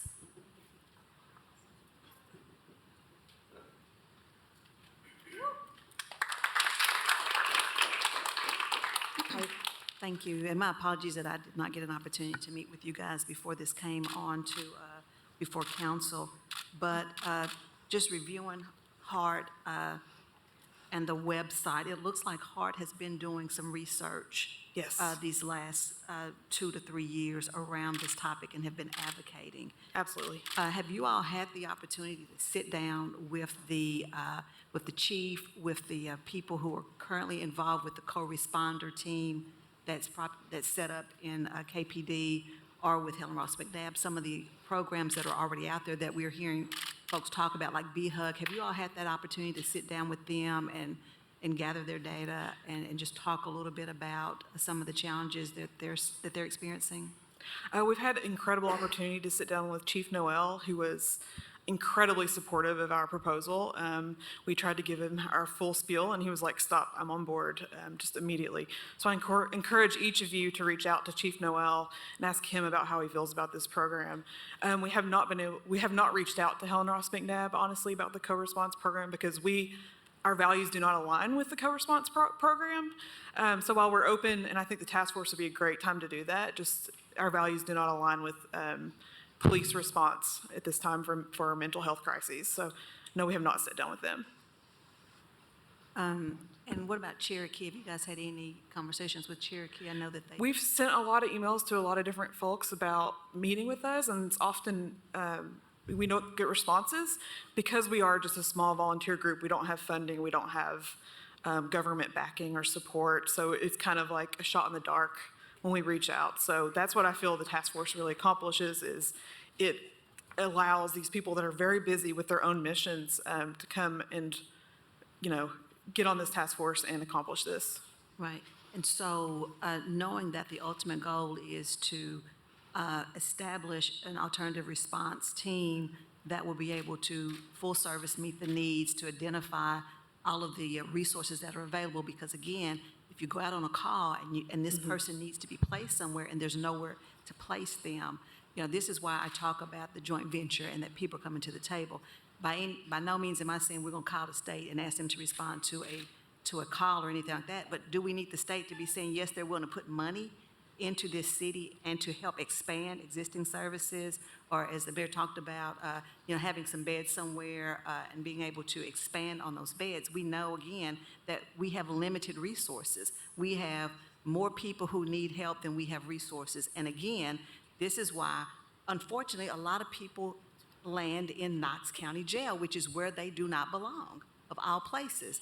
And so with that said, does HEART already have a proposal as it relates to, hey, this is what we would, if you had it today, if you could turn in a proposal today, you all have it built out as to you know, everything that you would need. I saw that you do have, you've done some research on days of the week, the hours from other cities that have these types of co-responder teams where they feel are those hours where you would need staffing.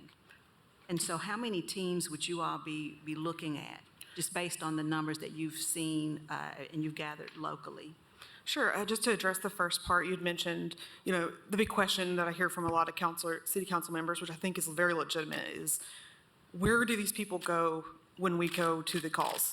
And I think what's missing on that question is just the concept of de-escalation. For a lot of these folks, they're not willing to go to services. Maybe they've had a really bad experience with getting mental health services, but there is a way to de-escalate them and prevent harm from a police officer showing up on the scene. So it's not necessarily, you know, let's go fix this person's life forever. It's how can we prevent harm and how can we do what's best for this person, which might be just stabilizing them on the scene, creating a relationship with them where they know us and we can provide that service. And another example that I love to give is, you know, one of our members, Amelia James, she does de-escalation workshops for businesses. And they always say, like, who can we call? They don't want to call police. But say, for example, someone walks in a restaurant and is acting erratically and not leaving, they could call and request Knoxville Heart. They would come. They have the de-escalation skills to get that person out of the restaurant. Maybe they don't want to go on to further services, but we could prevent that escalation in that situation. So your second question was about, do we have a proposal? Yes, we have a proposal that we've worked on. It's $400,000, and it funds 3 employees and a van and a bunch of other startup costs. It also includes a medical supervisor, which will be necessary if we have a medic on the team, and a outfitted van and consultation from Cahoots and Denver Star. So that's $400,000 for a 1-year pilot program, and it would be 1 van. So our data would be limited. We likely would start in one area of the city so that we could really focus in and track that data. And I'm sorry, what was your third question? That third question myself. I was trying to keep track. Right, no. My time is up, so, okay, thank you. I'll Thank see you. a couple other people's lights on. Councilmember Smith? Thank you, Mayor. I would just.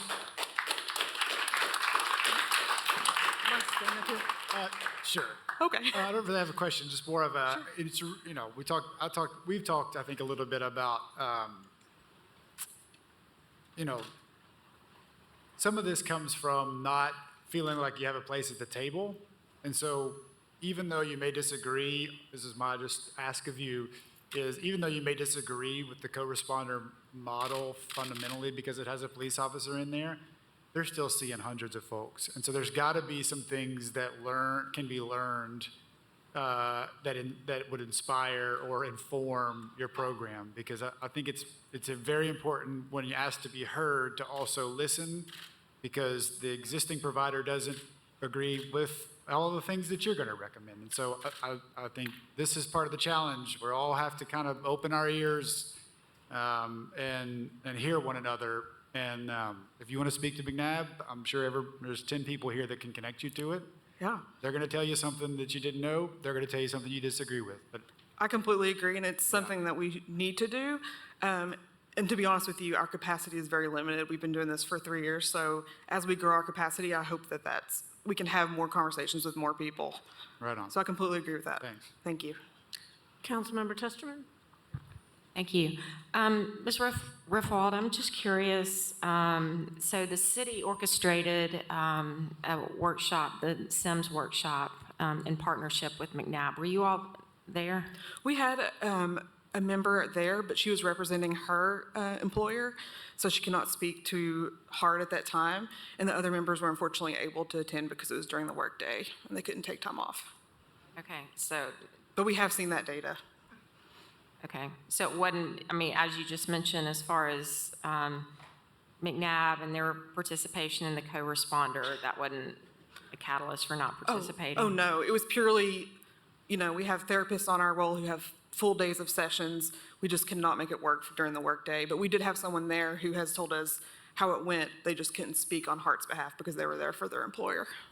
Okay, Deputy Mayor Gill, would you mind expanding a little bit as far as the results of that workshop and just doing a little more of a deep dive on it?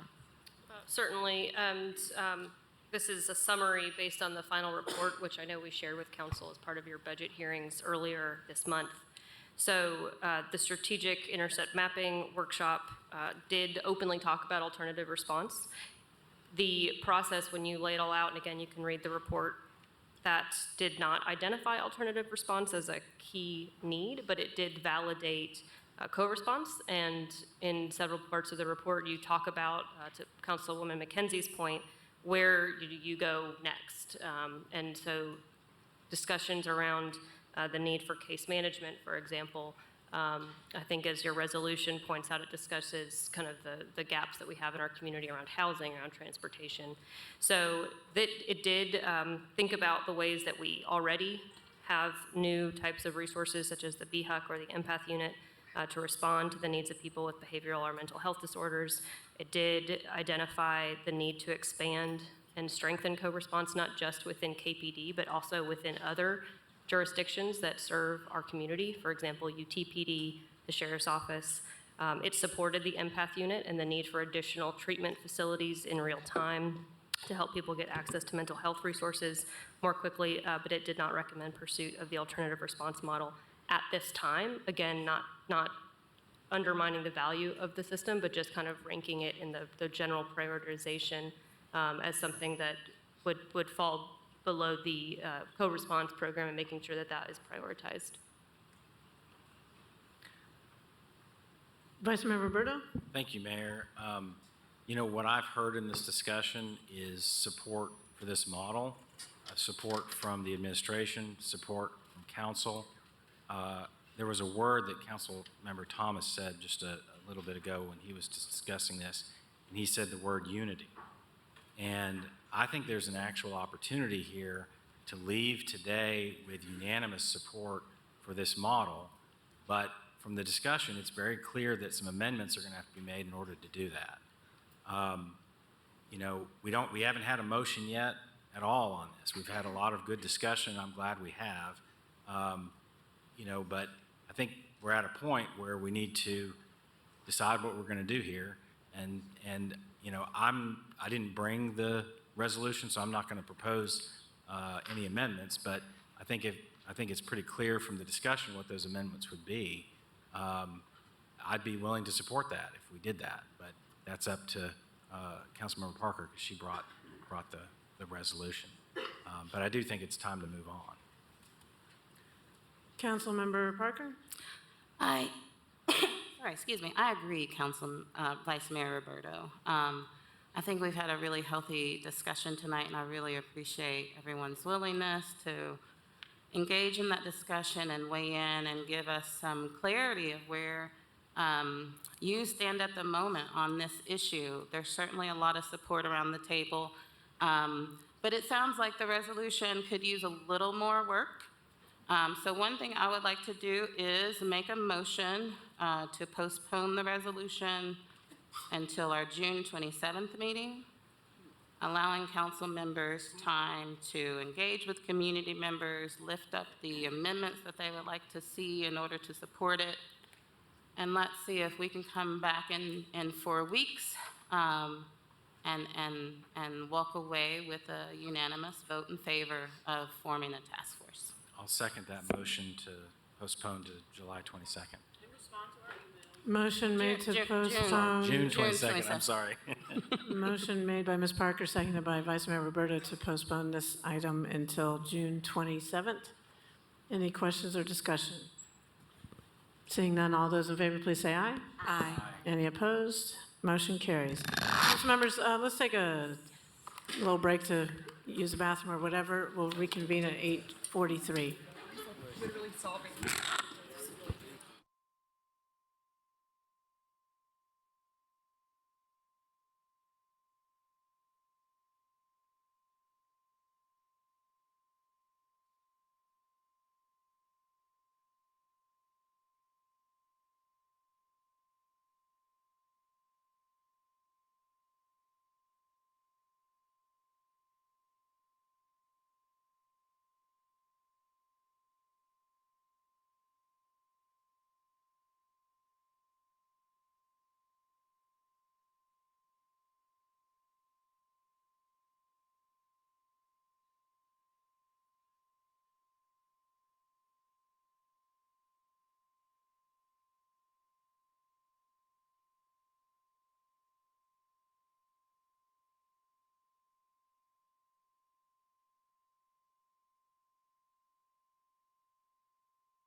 Council members, it's 8:43, 10 minutes after, oh, now it's 11 minutes, so let's see, we got 1, 2, 3, 4, 5 members present, 6. Let's go ahead and reconvene this meeting and move forward with the rest of the agenda. Next item is D. 11D is a resolution expressing appreciation to Knoxville's Community Development Corporation for the donation of property located at 0 Texas Avenue and authorizing the mayor to execute all documents necessary to accept said donation. 5th District. Move to approve. Second. Motion made to approve and seconded. Any questions or discussion? Seeing none, all those in favor, please say aye. Aye. Any opposed? Motion carries. Sorry. 11E is a resolution authorizing the mayor to execute an agreement with Davis H. Elliott Construction Company Incorporated for on-call services for traffic signal detector loops for an annual amount not to exceed $45,000 for a 1-year term with 2 optional 1-year renewal terms. Move to approve. Motion made to approve and seconded. Any questions or discussion? Seeing none, all those in favor, please say aye. Aye. Any opposed? Motion carries. 11F is a resolution authorizing the mayor to execute an agreement with Integrated Response System LLC for on-call services for traffic signal detector loops for an annual amount not to exceed $45,000 for a 1-year term with 2 optional 1-year renewal terms. Move to approve. Second. Motion made to approve and seconded. Any questions or discussion? Seeing none, all those in favor, please say aye. Aye. Any opposed? Motion carries. 11G is a resolution authorizing the mayor to execute an agreement with Seed Incorporated to provide an amount not to exceed $50,000 in community development block grant funding to support its green construction program. Move to approve. Second. Motion made to approve and seconded. Any questions or discussion? Seeing none, all those in favor, please say aye. Aye. Any opposed? Motion carries. 11H is a resolution authorizing the mayor to execute an agreement with Connect Ministries to provide an amount not to exceed $37,000 in community development block grant funding for workforce case management and transportation service to approximately 35 individuals through the Good Neighbors Program. Move to approve. Second. Motion made to approve and seconded. Any questions or discussion? Seeing none, all those in favor, please say yes. Yes. Any opposed? Motion carries. 11I is a resolution authorizing the mayor to execute an agreement with Neighborhood Housing Incorporated to provide an amount not to exceed $162,687 in community development block grant funding to support its Knox Workforce Development Program. Move to approve. Second. Motion made to approve and seconded. Any questions or discussion? Seeing none, all those in favor, please say aye. Aye. Any opposed? Motion carries.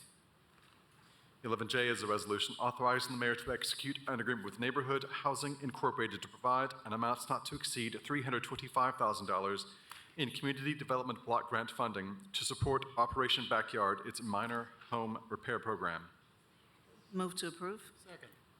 Motion made to approve and seconded. Any questions or discussion? Seeing none, all those in favor, please say aye. Aye. Any opposed? Motion carries. 11K is a resolution authorizing the mayor to execute any and all documents necessary to apply for and accept a grant award from the U.S. Department of Justice Office of Justice Programs Patrick Leahy Bulletproof Vest Partnership Grant Award of $44,800 over a 2-year term or period with a required 50% local match for a total amount of $89,600 to provide funding for the purchase of bullet-resistant vests for the Knoxville law enforcement officers. Move to approve. Second. Motion made to approve and seconded. Any questions or discussion? Seeing none, all those in favor, please say aye. Aye. Any opposed? Motion carries. 11L is a resolution authorizing the mayor to execute an agreement with Keep Knoxville Beautiful Incorporated to provide litter prevention, litter collection, graffiti removal services, and awareness and education efforts throughout the city of Knoxville for an amount not to exceed $100,000 annually. Move to approve. Motion made to approve and seconded. Council members, I just want to say that, like you, one of the most frequent complaints I get about issues in Knoxville has to do with litter. And we've heard loud and clear those concerns. Our public service crews have done a stellar job doing what they can, but, and we've also, as you know, expanded our mowing crews to clean up litter in the winter. And later this agenda is an item to continue river cleanup with IAMS. But Keep Knoxville Beautiful, this is an expanded connection and resources for them that they're going to continue doing additional litter patrols and go hand in hand with some of our existing efforts. And this will also help keep Knoxville a clean and welcoming city. So I'm excited about this expansion of their services. I think the community will really appreciate having less litter in our community. And hopefully, you know, the biggest way is to have a litter-free community is just not to throw down on K-Town in the first place. So hopefully this will turn that around a little bit. Any questions or discussion? Councilmember Singh? Thank you, Mayor. Are we still using inmate labor for litter pickup and other projects? Mr. Brace? No, we've not been able to utilize that. Unfortunately, it's been, we've missed that service. It's been really important to handle many cleanups, especially cleanups within our creeks. Really, COVID ended that program and the ability to obtain those services. Well, then this sounds like a good decision to move forward. Thank you. Any other questions? Seeing none, all those in favor, please say aye. Aye. Any opposed? Motion carries. 11M is a resolution authorizing the mayor to amend an agreement with Clean Earth Alabama Incorporated to increase the cost to provide transportation and disposal services for the hazardous wastes collected through the joint city-county household hazardous waste collection program for an estimated amount of $56,664.57 annually, plus collection of batteries and DOT transportation containers at an estimated cost of $10,000 annually. Move to approve. Second. Motion made to approve and seconded. Councilmember Ryder. Yeah, I don't know if Mr. Weth is still here or someone from his team, but. Mr. Weth is here. Get to run up. I guess my question is more of a comment. I'm curious how much the volume is, because honestly, I think this number is, I know it's an increase, but I think it's pretty decent sounding of a number considering. Are you asking the volume? Oh, sorry, Chad Yeah, Weth, like, City what's the Public Service volume? Director. Like, how much of the content that comes in through the transfer station falls into this? I'd have to get you the exact numbers on how much. I mean, you know, they take anything from motor oil to aerosol cans to oil-based paints to, again, batteries. So I'd have to get you the exact number on each material if that's what you're asking. I'm curious how we compare to other cities. I just think that sounds like a very reasonable amount of money. Yeah, so only 4 cities, the big 4 cities in Tennessee, have a dedicated household hazardous waste facility. So I should say a permitted facility. There's other ones that will take certain products, but not as many products as we do. So I'll say over the years, we've been a model for the other cities of how to run it. So I've not visited all of them. I've only visited a few of them, but we do very well compared to them. And people have to show their ID, right? They have to be city residents, or we take from outside? They do. This past year, the state actually funded a little bit of, the facility is funded through the city and the county and the state. Part of the state funding was depending on us taking it from anywhere. Okay. So you do have to be a resident, but even if you are just outside of Knoxville, you can still take it there now. Okay, all right, thank you. Yes. Thank you, Mr. Weth. Any other questions or comments? Seeing none, all those in favor, please say aye. Aye. Any opposed? Motion carries. 11N is a resolution authorizing the mayor to amend and extend an agreement with Waste Connections of Tennessee Incorporated for the collection of all household garbage and recycling materials with the city of Knoxville for an estimated amount of $468,000 annually. Second. Motion made to approve and seconded. Any questions or discussion? Seeing none, all those in favor, please say aye. Aye. Aye. Any opposed? Motion carries.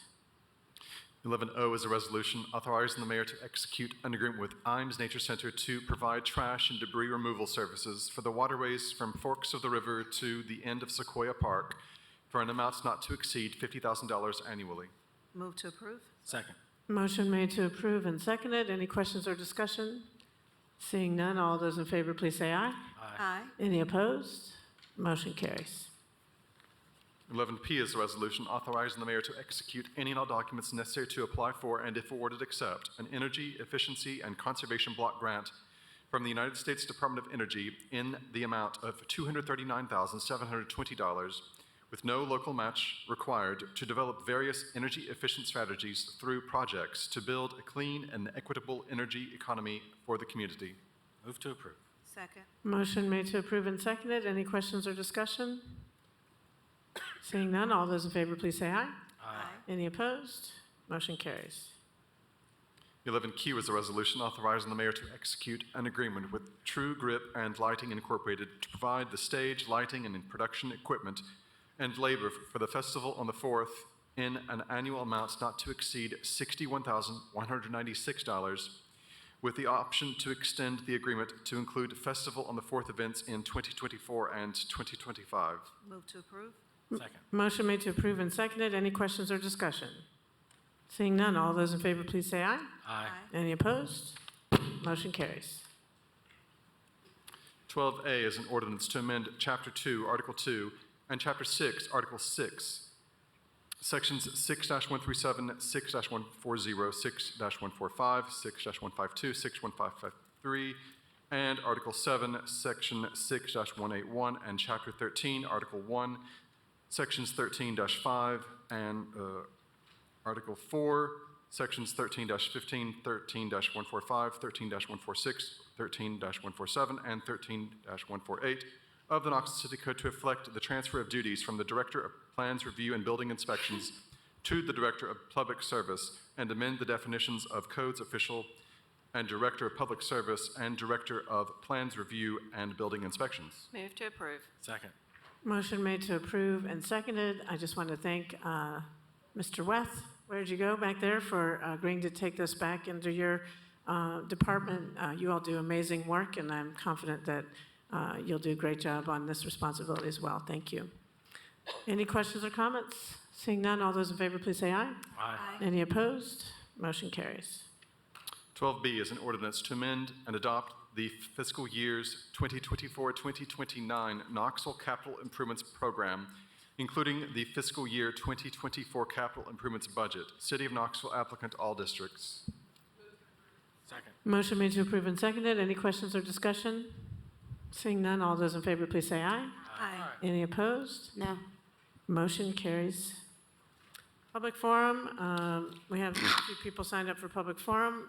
First is Maricino Jones. Ms. Jones, if you could start by saying your name and address for the record, you'll have up to 5 minutes. Yes, ma'am. My name is Maricino Jones, 792 Lula Powell Drive, Knoxville, Tennessee, 37915. And I am actually returning to ask you a lovely question, Miss Mayor. Did you find out what City Code had to say about my issue? Was there any update or follow-up with that? Because you know what, from the look on your face, no ma'am, you did not. Even though I had already done it, and that was your response to me at the previous meeting we had, guess what? Still an issue. And I actually stood here tonight and listened to a service that could really be beneficial for me, considering the fact that it still sounds like I have the airport landing on top of my roof every single day. Now, the reason why I came back to see you today was not just to give you my beautiful face or my boastful voice. It is to, again, ask you, why did you refer me to a place that I had already spoken on, which is City Code, the last time, even made a very valid point of a home burning down that I had previous reported to City Code that allowed another family to move in and lose all of their stuff? Why did you refer me to someone who doesn't care? Is it because they're just like you? Is it because they actually have the authority to sit there, have a smirk on their face, and just say, oh, we'll refer you to City Code and find out how that turns out? Did you do your research? Because it's still an issue. You want to know how my apartment complex talks to me, who is a multi-corporation running this place? Oh, well, you know, 3 years ago I hung myself over the edge of the building, which is what my maintenance man told me. Ironically, I've been there for 4 years, only reported this problem as of last year, so unless he was either A, psychic, or B, flat out telling me a lie to pacify me, as if I'm a 22-year-old or an 18-year-old, like I didn't know the day that I did my walkthrough of my apartment if that noise was previously there or not. So yeah, Miss Ma'am, what are we gonna do about this issue? Because I still can't sleep at night. Guess who literally had to break down because, as we just sat here and talked about the Hearts program, and literally had to contact Miss Constance Every in the middle of the night because guess what? I can't take it anymore. My head hurts. I'm now taking more Motrin than a doctor will even recommend me to take because of gasping headaches as soon as I walk through my door. I am giving money to an apartment complex to be able to enjoy my balcony, and I can't do that. Why?